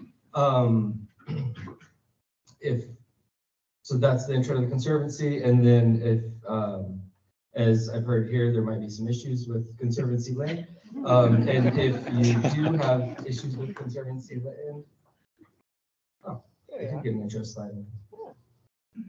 Go to our website, tahoe.ca.gov. And where the red box is there, that is the button to report an issue on Conservancy land. We're typically pretty responsive as can be. We've had a lot of issues this last winter, as every land management agency has had, with storm damage, things like that, hazard trees. If you have any of those issues, go to our website, create a citizen report, and somebody will be getting back to you. And like I said, we also manage land, and so we have several projects in the North Lake Tahoe / West Shore area, so all in the North Tahoe Fire Protection District. And so I'll just go right into those, and we'll start at Kings Beach. So this is what we're calling our Brockway Hand-Thin. This is urban lots in the Kings Beach core area. And this began last year. We're about halfway through it. I think it's 25 acres total, and we have 10 acres left to complete this year. The next project, this is something that got prepped last year. We're going to try to get it contracted this year. Hopefully begin work in the fall or next summer is more likely. This is called Placer County South, and it's basically from Highway 28-89 intersection in Tahoe City all the way to the Placer County line, Placer El Dorado County line in Tahoe. This is what we're calling our Tahoe Defense Zone project. This is 175 acres. We'll be prepping that this year, hopefully getting it contracted next year for more work. This is a couple different projects. El Dorado, Tahoma Urban, which is the El Dorado County urban lots that we own, and then the Lakeview project in the Tahoe Hills neighborhood. And then also there's some other parcels down on the south end that are part of our Highway 89 Scenic Corridor project. What was that? Can we get a timeline on that one? Which one? Meeks Bay? The Meeks Bay. I'm hoping to get the Tahoe Hills stuff contracted this year. And then the Highway 89 scenic stuff is probably going to be next year to be contracted. Thank you. We're working on the environmental documentation right now. And I'll be available afterwards to take any questions too. Thanks.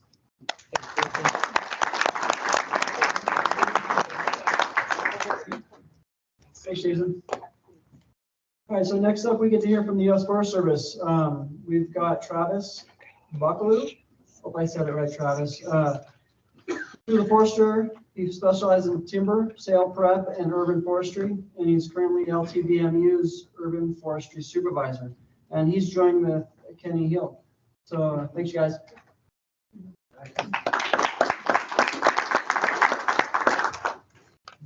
Good morning, everybody. My name is Travis Buckaloo, and I'm here today to talk to you about the U.S. Forest Service Urban Lot Program and also some of the fuels reduction projects we have coming up this year and next.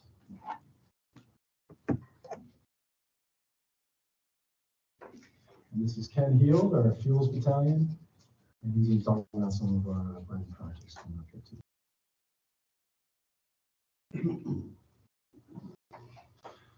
Okay, so U.S. Forest Service manages over 3,000 urban lots around the Tahoe Basin. And as Jason just mentioned and some others, we're currently in agreements with CTC, local fire protection districts, and local tribes, and other partners to reduce forest fuels in these lots. And then just a fun fact, the Lake Tahoe Basin entered the National Forest System in 1973, so this year is our 50th year as a national forest.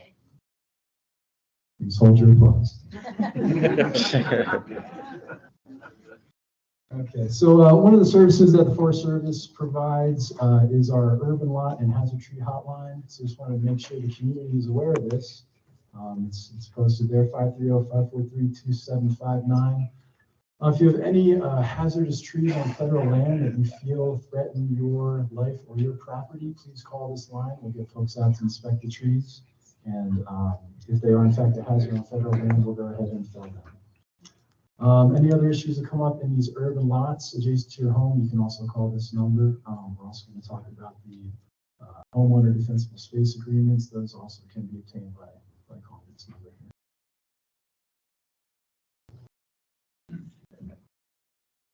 Okay, so the Forest Service, as you may know, also distributes homeowner defensible space permits. These permits are available both to tenants and owners, so you don't have to own the property to get one. These permits are to perform defensible space actions on federal land that is adjacent to your property. So in general, these are urban lots, but also the general forest. If your house backs up to general forest land, you can issue a permit to do defensible space actions within 100 feet of your home. Just so you know, these permits cost nothing to the resident and they never expire as long as you live there, and they carry no obligations. So God forbid if fire were to roll through and cause damage to your property or to the neighborhood, the fact that you hold one of these permits does not hold you liable for anything. And if you'd like to make an appointment to obtain one of these, again, you can call our Urban Lot Hotline.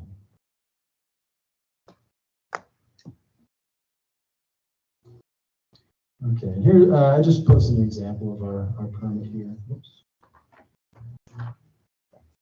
Yep, so as you can see, this outlines actions to remove dead down trees, pine needle leaf litter, pine cones, pruning trees, limbing trees up to reduce ladder fuels. It also includes wordage for brush removal.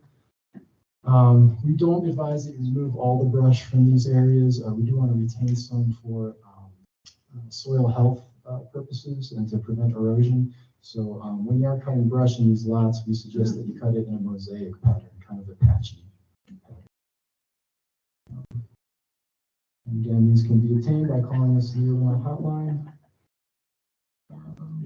Okay, and then we were also going to go over some of the current and future fuels treatments that the Forest Service is performing in the north side of the lake here.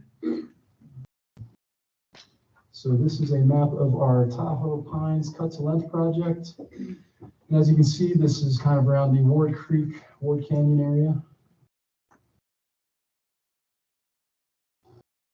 We also have the Watson Cut to Length and Liberty 625 power line projects. You can see these are up in the kind of Dollar Point area there. We're working with Nevada Energy on the Nevada side and Liberty on the California side to log their power line corridors as well.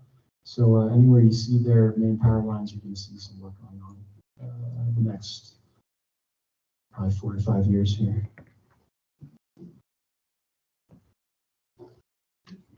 Okay, and finally, we have the Diamond Hampton project. So we've got units kind of scattered all over incline here. And this is a Hampton project, so as opposed to mechanical harvesting, we will have chainsaw crews out doing this work. And the Diamond Hampton project, I believe, is going out to contract this year, so implementation should be next season. Okay, I'll hand it off to Kenny Hill.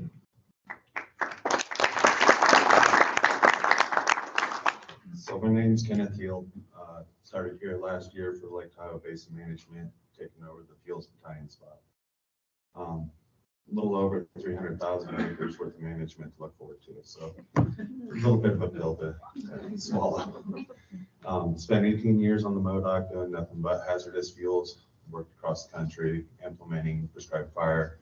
And so now I'm taking my heat here in Tahoe and trying to figure out how I can be a benefit. So some of the things, the biggest document that we are bound by is the National Cohesive Strategy. It forces us to prioritize our projects and work with cooperators. And I figured this is the best forum to introduce myself and start that process. So with that being said, you know, we're looking at these hazardous fuels projects.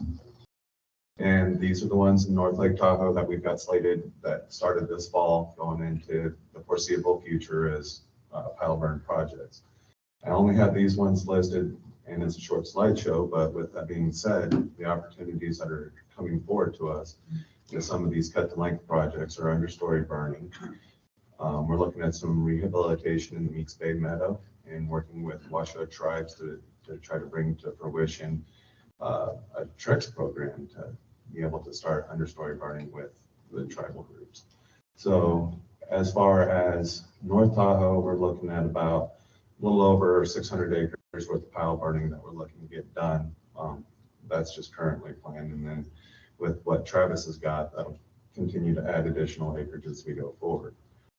Setting up these priorities across the landscape, and with us, we're working now with our regional offices to try to get regional support in order to get a lot of these projects to come to fruition. So with that, there's a lot of exciting opportunities coming here in the near future, and look forward to working with you guys to better protect our communities and help create forest resiliency. So appreciate it, and thank you for your time.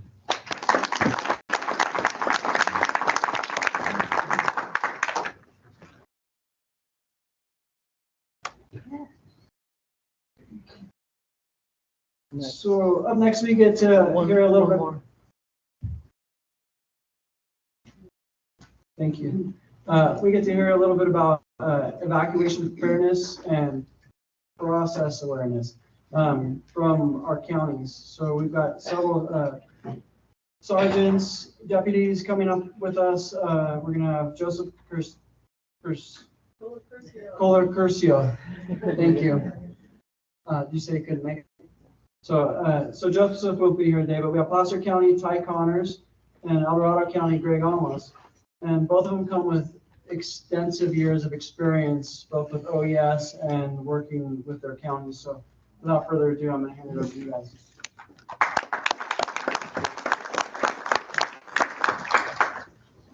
Thank you very much. Again, my name is Ty Connors with the Placer County Sheriff's Office.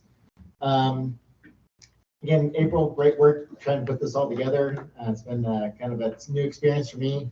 Just recently got assigned to the Placer Office of Emergency Services for Placer County. And one thing about that is, just so you know, the Board of Supervisors really have taken a proactive role when it comes to preparedness and getting ready, obviously, for incidents that happen within Placer County. And they've recently just approved for a full-time law enforcement branch and a full-time fire branch into the Office of Emergency Services. So it's actually a new type of model when it comes to being prepared for the county. So further ado, when it comes to obviously evacuations and notifications, evacuations does fall onto the actual sheriff's office. And here it just kind of shows our areas of responsibility up here in the Tahoe Basin. You do have a Tahoe station with basically considered our east slope. And then you also, when it comes to emergency response, they'd be your first responders. But also we ask for help, obviously with being a smaller station, obviously California Highway Patrol. Obviously our west slope stations will be coming up here as well if we have a major incident. But also our mutual aid partners that we have, obviously with El Dorado, Washoe County, and Truckee PD would all be responding if we have to do a mass notification or evacuation incident. But it really comes down to the part of unified command. Anytime we have a fire incident, that's the first thing that we do is we partner up with our fire partners. Basically, it's kind of in the back of the truck at an incident, and we basically go into immediate unified command and we develop a plan. Anything we do when it comes to the evacuations, as far as who's getting evacuated, who's going to get an evacuation order, or warning, that's all done through that communication that we're doing with our fire partners. And at that point, then we'll go out and we notify the community. Obviously, our fire partners know fire behavior. I don't know it as much as they do. And so that's where we have that working relationship. And when it comes to Placer OES, we immediately, when we have an incident, we'll activate our EOC, and the EOC is there to help support the incident. When it comes to emergency notifications, that's one thing, is understanding where you live. Obviously, you're bordered by a different state, a different county, and everyone has kind of their own way of doing their notifications. As far as for Placer County goes, if you live in the county, Everbridge is our system that we use for notifications. It's kind of our reverse 911. We use Placer Alert. Who's here registered for Placer Alert? I hope I see a lot of hands. Very good. If you live in Placer County and you haven't done so, this is a very crucial part when it comes to notifications. Our Everbridge is a reverse 911, so it's going to any landline phone in the area that we have specified for evacuation. If you do not have a landline phone and a cell phone only, you won't get any type of notification unless you actually register that cell phone. You can register multiple phones if you want. And what's nice about that is if you're actually not in the area and you're away, you still get that notification. So you go to placeralert.org and you can register for Placer Alert. When it comes to the actual initial response into a neighborhood, I don't know if you guys have heard it before, but we do a high-low siren. We have our typical sirens you hear every day, but the high-low siren is something we will only use if we're going into a neighborhood that's going under an evacuation order. That way you also get an audible and you hear that it's kind of like you're in Britain or something, that high-low warning sign thing, I don't know. But it's going to have some verbiage also within that siren telling everyone that it's an evacuation order area. At least, again, give you that notification when we're coming in.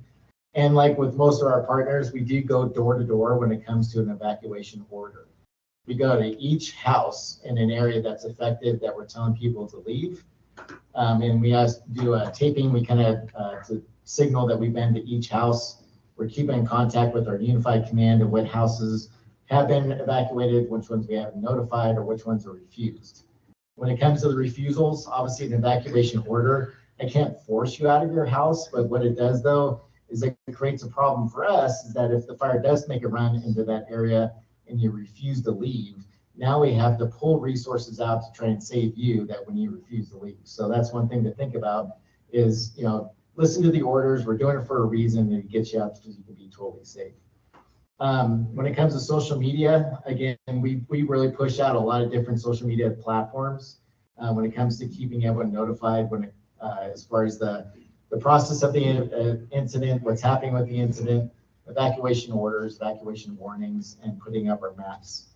The Ready Placer dashboard is a great place when it comes to a one-stop shop when you're looking up at an incident, and that's through the Ready Placer. And it gives you a dashboard where you have different links that you can click onto of seeing what road closures are going on, what evacuation zones or warnings that are going in, and just other information when it comes to the actual incident.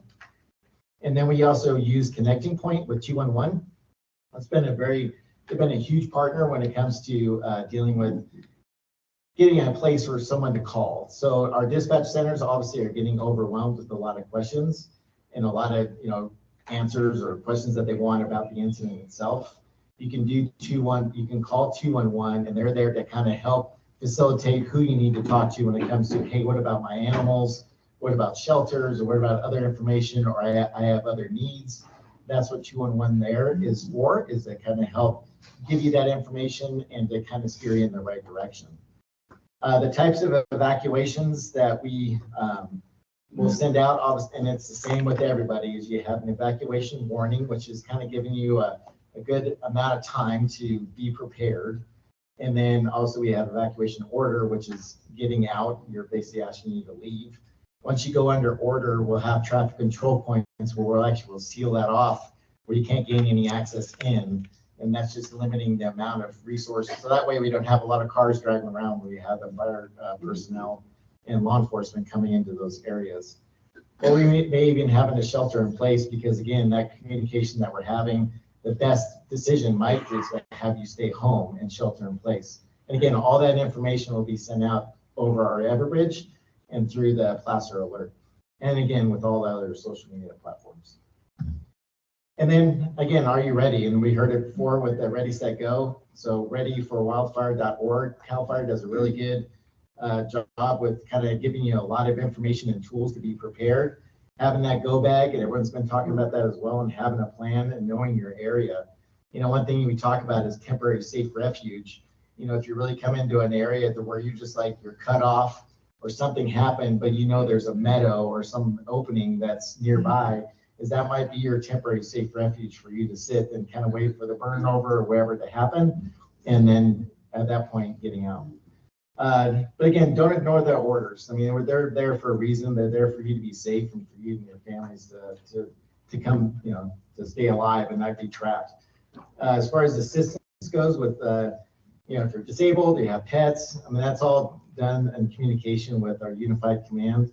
If you do have someone that's disabled, you have a neighbor that needs help with the mobility issues, that's something that we immediately need to be notified, either by calling 911, but that information will get to our unified command and we'll make a decision of getting resources in there to get people out.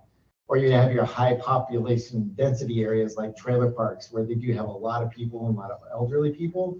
We do come up with other plans when it comes to getting other buses, county transit, or anything in there to move a lot of people at one time. As far as evacuation zones, again, everyone does a little stuff different. Nevada County has a zone haven. Placer County, we do not do that. And the reason being is that we do decide the event or zones are created by fire behavior. If you do preset zones for us, this is again just our thought process, is we do generate the maps so we can get it out there to know what areas are being affected. But when we do any type of pre-zoning, sometimes the fire behavior will dictate kind of how that zone shape will be, and not having pre-designated zones. We're looking at some other avenues when it comes to other options. And again, it's always a learning curve for us when it comes to new technology that's coming in that might be able to help us out.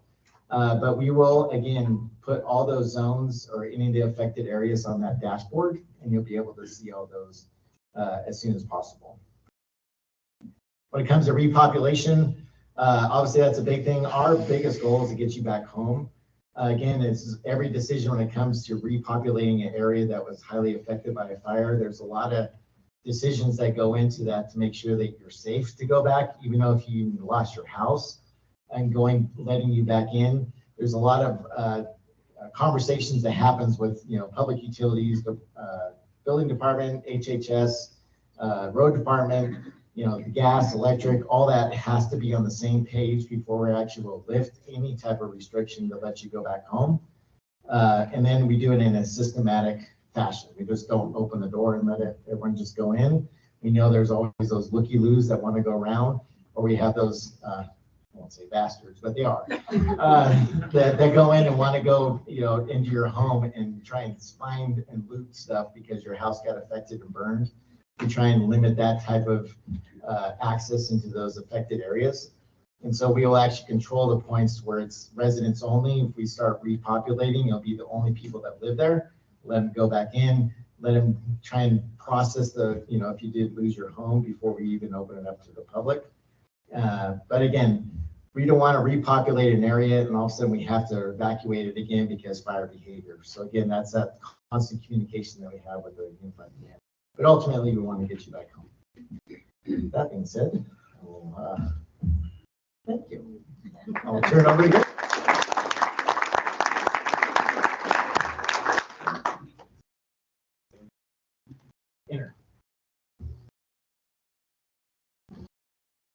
Good morning. My name is Greg Almos. I'm one of 5 that is assigned full-time to our Office of Emergency Services. In El Dorado County, the Office of Emergency Services is through the sheriff, and we work full-time on projects and preparedness and response.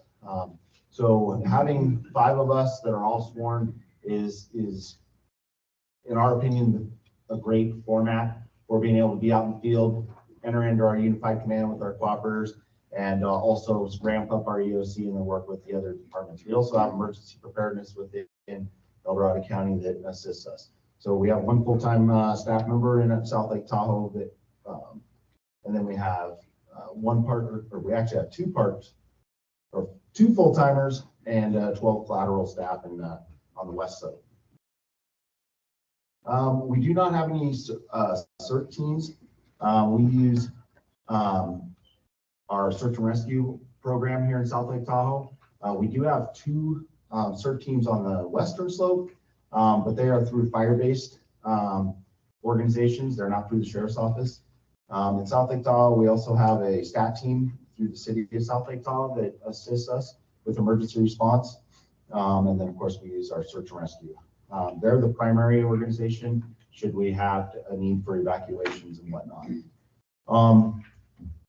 Your OAS responsibilities, we do all the emergency operations. We do planning, training, exercises, and community meetings like this. We do law enforcement incidents and special events. We are very, very similar to Placer County, almost identical in how we organize our emergency preparedness and our response, with a few differences. Let's see, all hazard response. So we deal with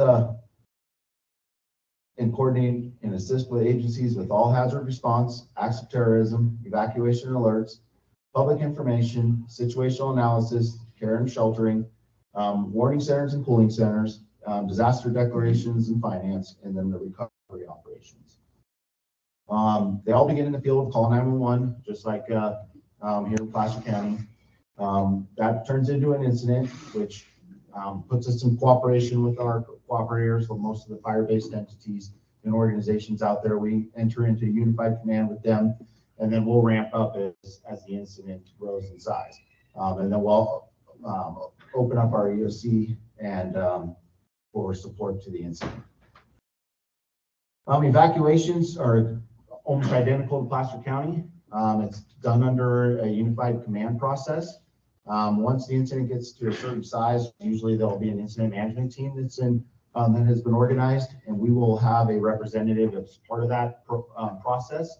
And in the initial response, there may be initial life-saving evacuations. They're what I would characterize as a little disorganized sometimes, but to us it's organized, and that may be at the back of a fire truck, and literally a fire representative just circling a part of a map, and we'll start blasting out emergency notifications through our mass notification system. And then once things get growing in size, it gets a little more organized and coordinated through the incident management process.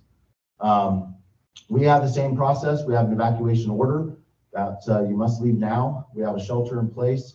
We have an evacuation warning, and then we also have shelter in place, and then we have the temporary refuge areas and safety zones. Very identical to Placer. We use a platform that's called RAVE. We call it El Dorado County Emergency Alerts. I left some cards on the table there for registration. It is for El Dorado County residents only. If you own a residence in El Dorado County, you can register. If you have a secondary home, you don't have to live necessarily in El Dorado County.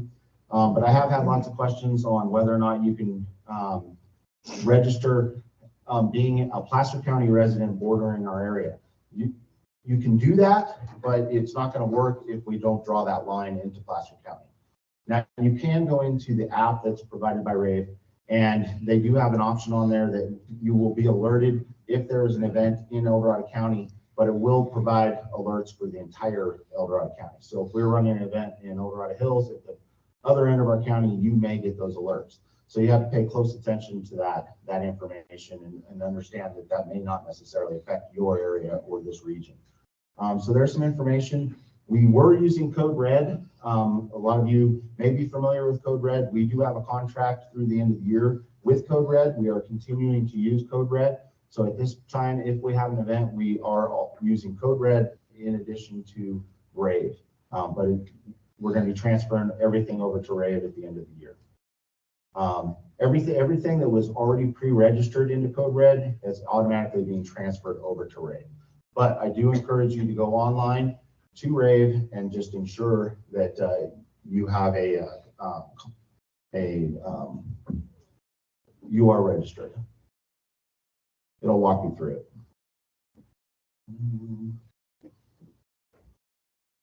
This is our county.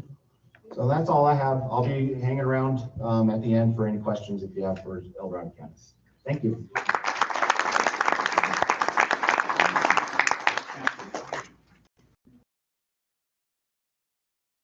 All right, thank you guys. Good information, important. I need to sign up. It's a good reminder. So our next speaker stepping up here is John Yoakum.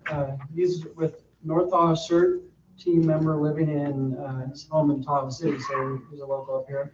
And he spent his career working in technology companies and spends free time biking and enjoying Tahoe. Excellent. Thank you, everybody. Thanks for having me here. I'm getting over a bit of a cold, so forgive me if my voice goes in and out as I'm talking. So a little background, I am a wildfire survivor as well as a member of CERT. I used to live in Grizzly Flats with my wife and 2 teenage boys before the Caldor fire. So it's a very personal experience to me, everything we're talking about today. We live in Tahoe City now, and I'm going to talk about the CERT program, but also talk about why I'm so passionate about a program like this. And as you can imagine, always being prepared has really become my mantra after my experiences with the Caldor fire.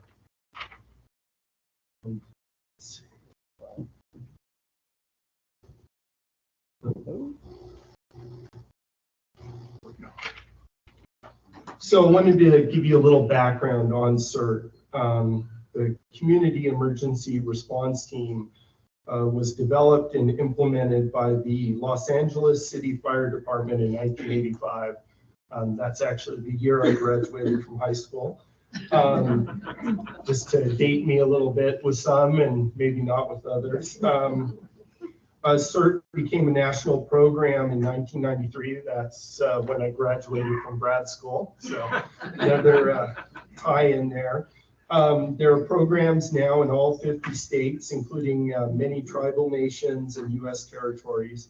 Each program is unique to its community and essential to building a culture of preparedness in the United States. So I highlighted the culture of preparedness because I think that term is really crucial to what we're describing here today. We really need to develop this mentality that we're always looking to be more prepared and developing strategies to work with our increasingly challenging environments. So, there are over 2,700 local CERT programs nationwide, and more than 600,000 people have trained since CERT became a national program. Dramatic pause here. So a little bit generally about the CERT team. Let's see. So the CERT program educates volunteers about disaster preparedness for hazards that may impact their area. Obviously, our primary focus today is wildfire. The program trains them in basic disaster response skills such as fire safety, light search and rescue, team organization, and disaster medical operations. CERT offers a consistent nationwide approach to volunteer training and organization that professional responders can rely on during disasters, allowing them to focus on more complex tasks. And that's really crucial to the CERT program in general, is we're there to provide a back support for the first responders. We're there, to handle traffic direction and initial triage and things of that nature. So those professional responders can focus on the work that they really need to do to respond to these disasters effectively. CERT volunteers are encouraged to support emergency response agencies by actively participating in emergency preparedness projects. So we're always working with our local sponsors to develop projects that make us more prepared. So every CERT program has a local sponsor. And in North Tahoe, we actually have two sponsors. So for the California side, we're sponsored by North Tahoe Fire, and then on the Nevada side by Washoe County.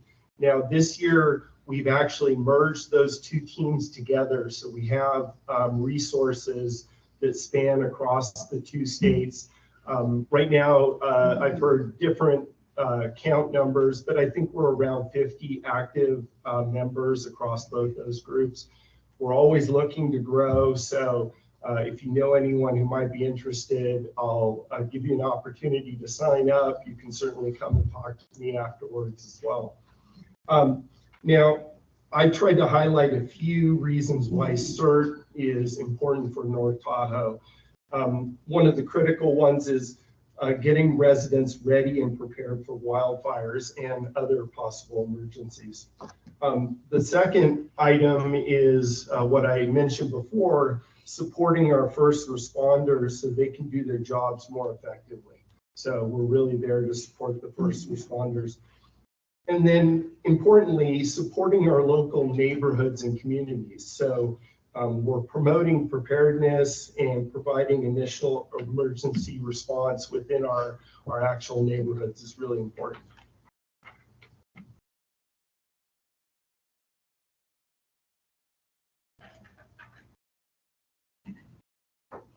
So I put my contact information down there at the bottom. We also have a sign-up sheet, and you'll notice that I have a number of team members here with their green CERT shirts. If anyone's interested in signing up, wants more information, sign up on the sheet, talk to one of our members. Feel free to reach out to me directly if you have any questions. I'd be happy to do that. So here's my little plug for joining CERT.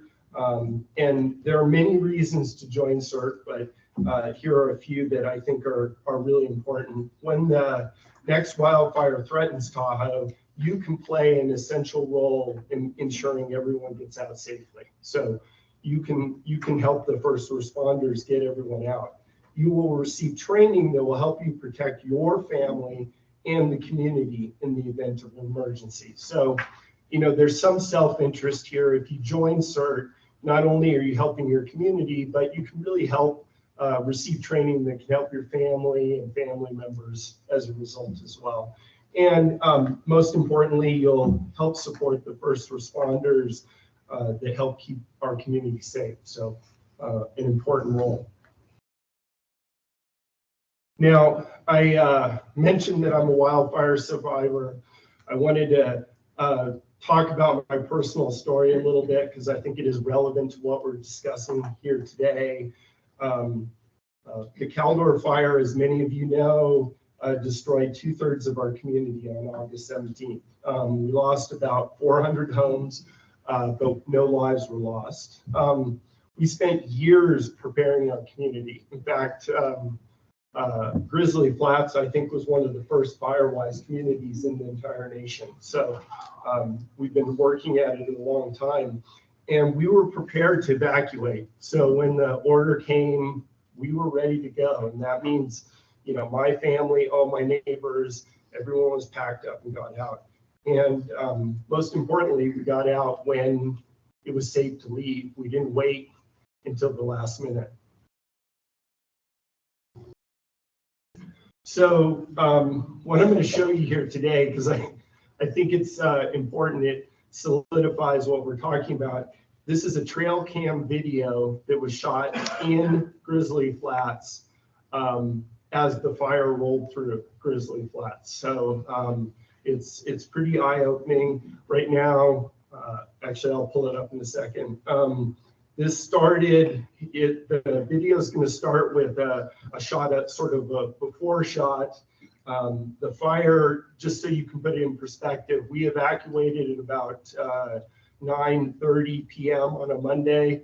The fire rolled through the community shortly after midnight. So within 2 hours, it rolled through and everything was gone by sunrise. So very rapid. Just hit the space bar, John. Okay. And then maybe. So you can see the defensible space, all the clearing that was done, and you'll see the impacts that that has. And then if you look further out, there's more.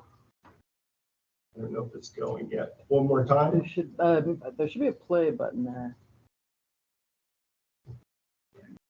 Oh, here it is.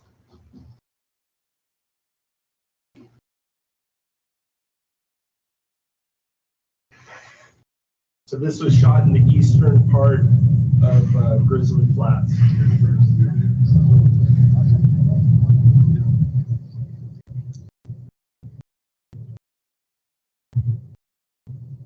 So this is over a period of several hours. These are 8-second clips that we merged together.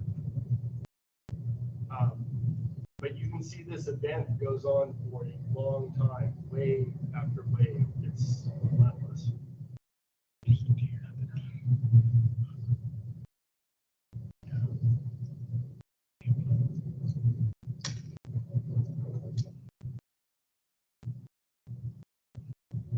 can see the area that's cleared in the forefront is doing reasonably well with the embers, but all the surrounding area is burning.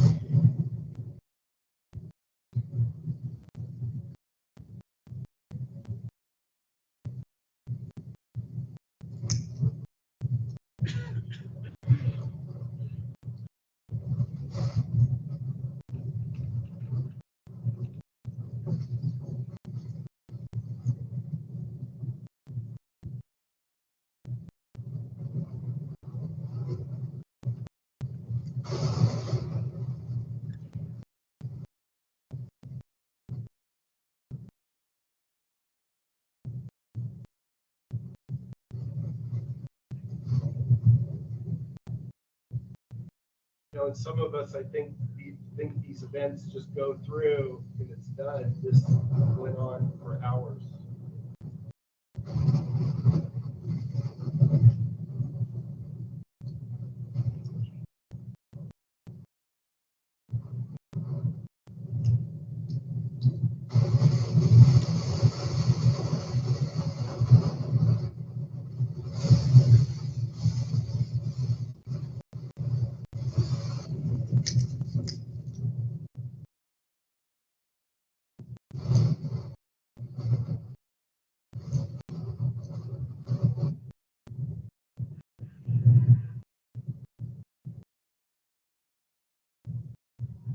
And those towards the center, those are structures that managed to survive all the initial embers and succumb several hours later.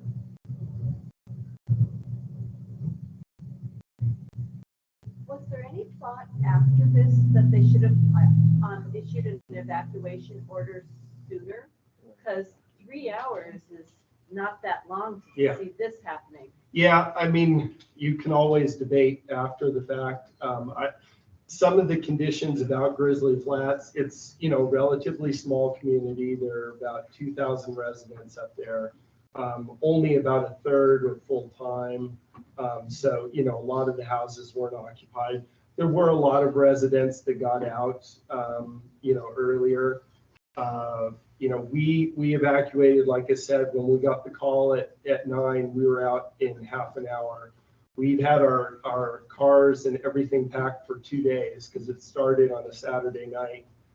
We watched the plume and, you know, we listened and, you know, we're attentive. But it is at the end of a 10-mile long 2-lane road, you know, and that's something to be aware of. And the only other evacuation routes out of Grizzly Flats are forest roads that were both fully engulfed by this point. So, but when we got out, we were safe, didn't have to drive through any dangerous conditions, and, you know, so thankfully everything went well. But anyways, so I thought I would share. Anything else? Any other questions? Yeah. Can you go back, give us the website? Oh, just look up Grizzly Flats Fire Safe Council. Yeah. John, you want to mention your propane tanks? Yeah, surprisingly, you know, when we evacuated, we talked about the checklist and the go bag and all that. You know, one of my items on my checklist was to shut off the propane tank. Sustained absolutely no damage. Even I had put my smaller propane tanks out well away from the property, thinking they would be a hazard. And they actually, the metal on them melted. They did not go off, if you can believe that. John, can I ask you how full they were? They were full, yeah. I understand that they should be kept full. Yeah, yeah, a full propane tank actually, because it's liquid, will maintain enough a cooling power so that it usually will not go off. But on my property, just to highlight, I had 2 acres, lost 200 trees. All the stumps that we had on the property burned 6 feet into the ground. And the ground itself was like talcum powder. I mean, there's no organic material left. Thank you.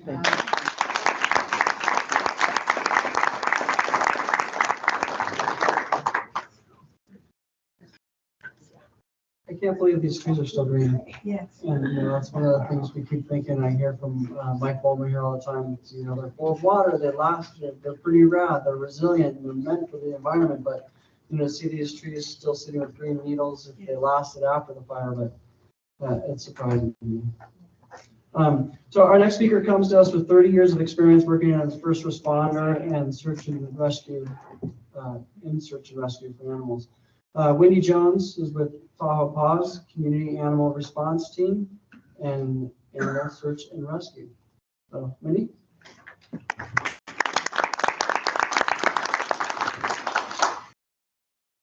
Thank you guys for being here today. I'm a little short. So Tahoe PAWS is a community animal response team that was started after the Angora fire. After we went through the Angora fire, I saw a need for our Tahoe Basin to have support for animal services because they only have so much manpower. So I started working on building a community animal response team for the entire Tahoe Basin back in 2008, 2009. We became an organization, a nonprofit 501c3 in January of 2020. We are the only organization in the Tahoe Basin, and we help support surrounding communities. We also do animal search and rescue. We're all volunteer, nonprofit. We work closely with the Sheriff's Department, Animal Services, and the fire departments. We support animal services when they are requesting assistance during evacuations or needs. One of our main goals is educational outreach. So we do a lot of government agency outreach programs. We participate in events with different communities.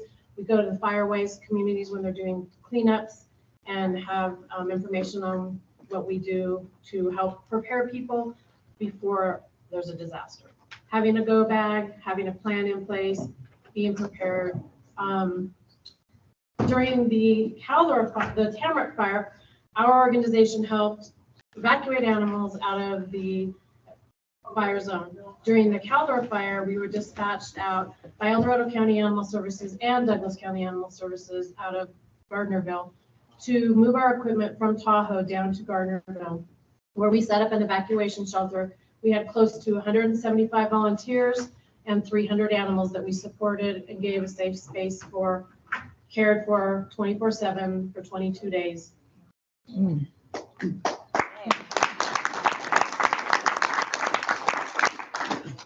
I think it's very important that people understand when there is an emergency to evacuate, whether it's a gas line that breaks in your neighborhood or a fire or any other kind of disaster that could come up. You should never leave your animals at home. And if you are not going to be home, if you are evacuating, you always take your animals with you. But if you're not going to be home, say you're at work or you doctor's appointment, you had to go to Costco, you have a plan in place with your neighbors, your family, and your friends. Because if you try to get home, you may not get home. I know during the Keller fire and the Angora fire, the roads were completely packed. It was hours of people just trying to evacuate. They weren't letting people back in for everyone's safety. So having a plan in place for your pets is the number one thing you should be doing. The second thing you should do is having a go bag ready. And I have these go cards. They're over on the table over there. This is kind of a pet emergency supply checklist. I don't know if I'm doing this right. Yeah, backspace. One more? Backspace. You just have the one slide. Okay. There we go. Nope. There we go. Okay. We also have these reflective stickers on their donation of $10. Because we are a nonprofit, they cost money. We don't have any funding at this moment. We do charge for them. I encourage you to have them, the reflective stickers, and it does just help so people understand, the first responders know that there possibly is animals inside. We're really, we really are an organization to support our first responders, to support our animal services. We don't self-deploy. We are always requested, but we need volunteers from the entire communities around the area, because if there's an event, say in South Lake, we need people from other areas to help because those people are evacuating. We don't actually normally help with evacuations. There's only a certain amount of people that are sworn in and have the experience and training to do that. But just setting up an evacuation shelter, if you're evacuating from South Lake and we're trying to set up an evacuation shelter, that's probably not where your priority is going to be. So having the surrounding communities have volunteers that can help in those areas is super important. So we are always looking for volunteers from all over the Tahoe Basin, Truckee, and the surrounding communities. We've helped Alpine County, Douglas County, Washoe County, El Dorado County, and we've had volunteers from all of those different counties. So we're encouraging people to call us, contact us, see if there's something you could do. Sign up, go to our webpage, tahoepaws.org, and sign up to be a volunteer. We do FEMA training, we do fingerprinting and background checks. So those are requirements. And then we can start doing training with you so that you can be an assistance to us if there's another situation where we're needed, whether it be a fire or any other kind of an emergency. So I just can't stress enough how much it's important for you to have a plan, not just for your family, but also for your animals, and having plans to go bags and be ready when it's time. And I don't think people think about that. And when you are getting an evacuation, when we had the Angora fire, we had 10 minutes. When we had the Keller fire, we had a week and a half. So if you say you're not home and there's an emergency in your neighborhood and you call your neighbor and say, hey, can you go get Buddy out of the house? His go bag is in the closet, it's all packed and ready. You're prepared. So always having that and going to events to educate people is what one of our number one goals are. So if you're interested in having us come to one of your events, please give us a call. I'm not very good at responding to emails. I'm busy. So phone calls is how I work. I'm old school. 775-721-3647. That's 775-721-DOGS. Or you can go to our webpage and send a message through our webpage at tahoepaws.org. If you want to learn more, if you want to invite us to one of your events for educational purposes so that we can help educate, or if we have the manpower and we're available, we will definitely be happy to do that. And if you're interested in learning more or volunteering, please reach out.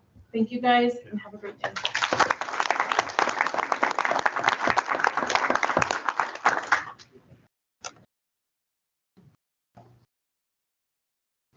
Okay, so Next speaker is Annie Roderick. Thank you. Is the Community Organizations Active and Disaster Manager for the Tahoe Truckee region. And she has background in public health, social services, and languages.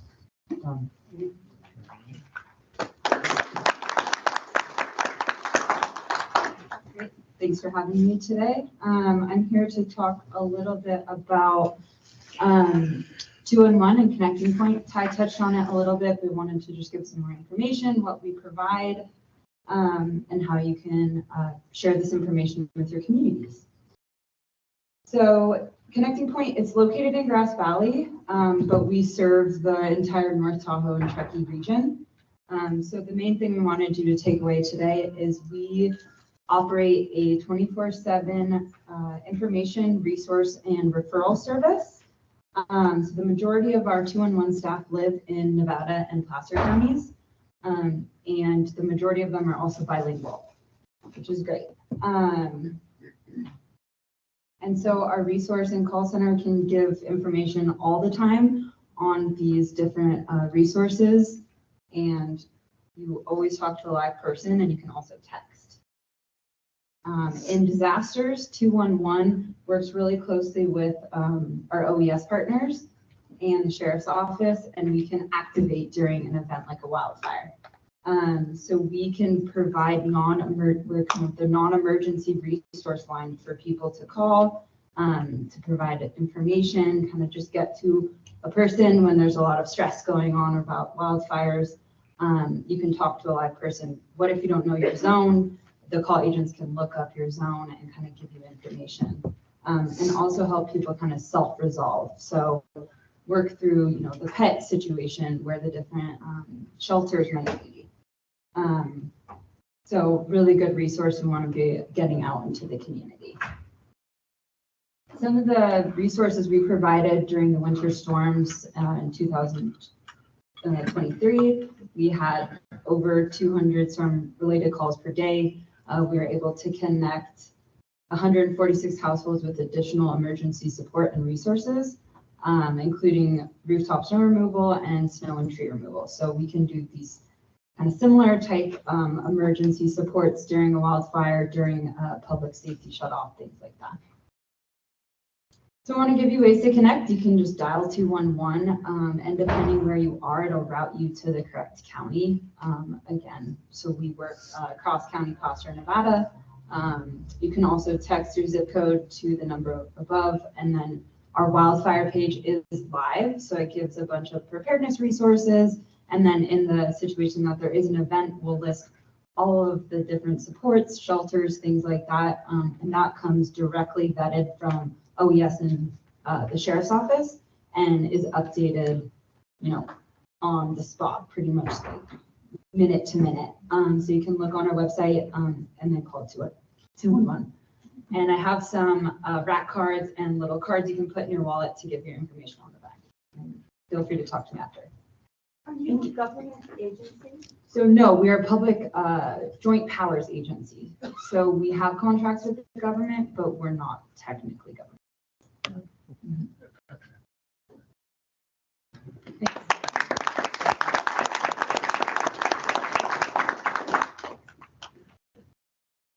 Okay, well,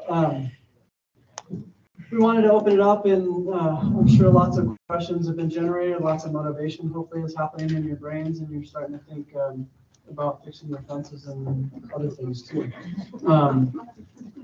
As I am. My fence went down this year, so I'm excited. So we still have most of the speakers here, I believe, and if any of you have questions or wanted to bring it up, I'm happy to field them or readdress them to the group. So any comments or questions that folks want to bring up today? Yeah, sure. Yeah, I have a conservancy lot behind my area, and they have come out and marked trees, but never took care of them. So I'm wondering, is it okay for the neighbors to take care of those marked trees? So that's a real good question. You have a certain conservancy lot, maybe Forest Service lot, but in this case, it's a conservancy lot behind your house. They've marked some trees and haven't come back to do it. And are the residents allowed to go and cut the trees on those situations? I'm gonna hand it to Jason. I don't know if you want to use the microphone or not, Jay. Sure. Or I can just address it. Doesn't matter. So we're working, that we have marked trees. That means we're working towards getting that stuff done. It just takes a little bit of time for us to get our environmental documentation in a row, prep the lots, and actually do the work. So it's part of the process. And we will be getting there. But is it okay for us to No, pitch in? it's not. What if there aren't, you haven't marked trees or anything, and it's a real fire hazard? You should file a citizen complaint on our website, like I said earlier, and we will come out and look at it. The Agate Bay neighborhood we're planning a treatment there. So we kind of do this on a rotational basis every 10 to 15 years. And then the Agate Bay neighborhood was actually done in conjunction with North Tahoe Fire Protection District under a FEMA grant a couple of years ago. But it was a pretty light touch, and we are planning on being back in there in the next few years. I just looked at our 5-year list that I have, and it looks like 2025 is when we're potentially going to try to be in there. So I would expect to see some work prep next year in your neighborhood. Yeah, I have a neighbor, and I mentioned that there were trees on the conservancy lot, and he has called the conservancy, and they said they would get back to him, and that's been over a year. So how long does it take for you to get back to people? Typically a couple weeks. I mean, and typically a couple weeks. I don't know exactly what happened there, but if he goes onto that website. Okay, he talked to Juan. Juan. Okay, and Juan does field most of our fuels related calls and hazard tree calls. He's a certified arborist. And so if he didn't take down the tree, there's probably not a hazard, like as far as falling onto a house or something like that. But I don't know the situation, and things do change pretty rapidly, especially last year on the West Shore in particular. There was a lot of fir die off, so that it's a rapidly changing situation. And we try to be everywhere we can. Well, this was when bushwhackers came through clearing the lots. They said they could not take down any tree over, I believe it was 6 inches diameter. 14, and that, I think. Well, they said that another crew would come down and take out the larger trees, but they never came Okay, back. well, like I said, if they're a hazard tree, I would go onto our website and file a citizen complaint or a citizen report, and we'll take a look at it. But typically, if it's like a fuels issue, unless it's like really, really egregious or like really bad, typically we try to wait until we do an all lands approach.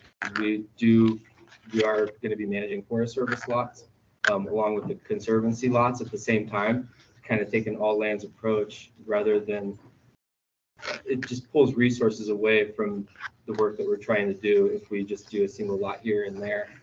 So we try to get like entire neighborhoods, and we are partnering with Forest Service and both El Dorado and Placer counties to try to work on some of their lands too. Would photos help? We sent in a photo also? You could. Okay, because there are other lots in the neighborhood, Victoria, et cetera, that are dead trees there. Yeah. Okay, great, thank you. Have you completed the work in the Cornelian Woods area? We pretty much completed that, right? Yes, that's great. I mean, minus burning the piles, yes. Yeah, thank you. It looks great. 300 acres. Other than the one. Next question. Big picture question. I feel like the major threat comes from the west in the actual forest, not in our neighborhood. Do you know what's happening as far as thinning those huge areas to the west of us, between us and Auburn? I mean, you don't see anything happening there.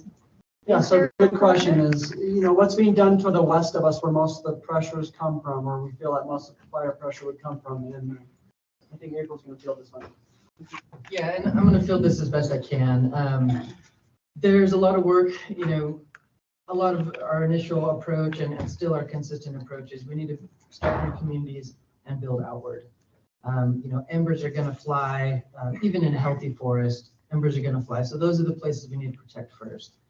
But then, however, getting to some of those bigger landscapes and just the huge backlog of bad forest management that we're looking at and how to take bites out of that larger elephant, if you will.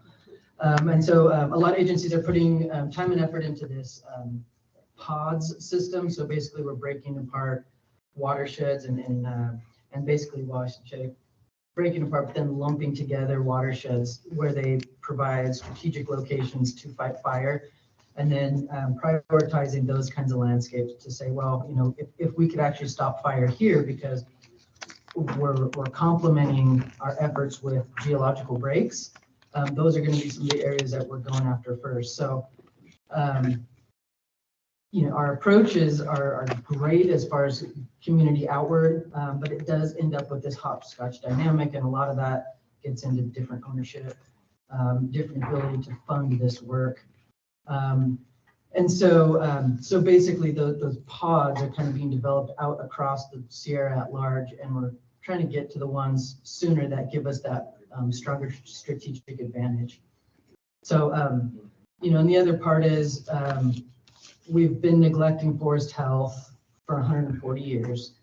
And so getting back there, even in 140 years is maybe not, maybe a decent goal. But I think we will get there sooner. And I think, everybody is ramping up, and we're kind of realizing the importance of forest health, the importance of being able to put fires out where we want to put them out, but also the importance of the role of fire in the ecosystem, and how, because we've been neglecting that role, we're dealing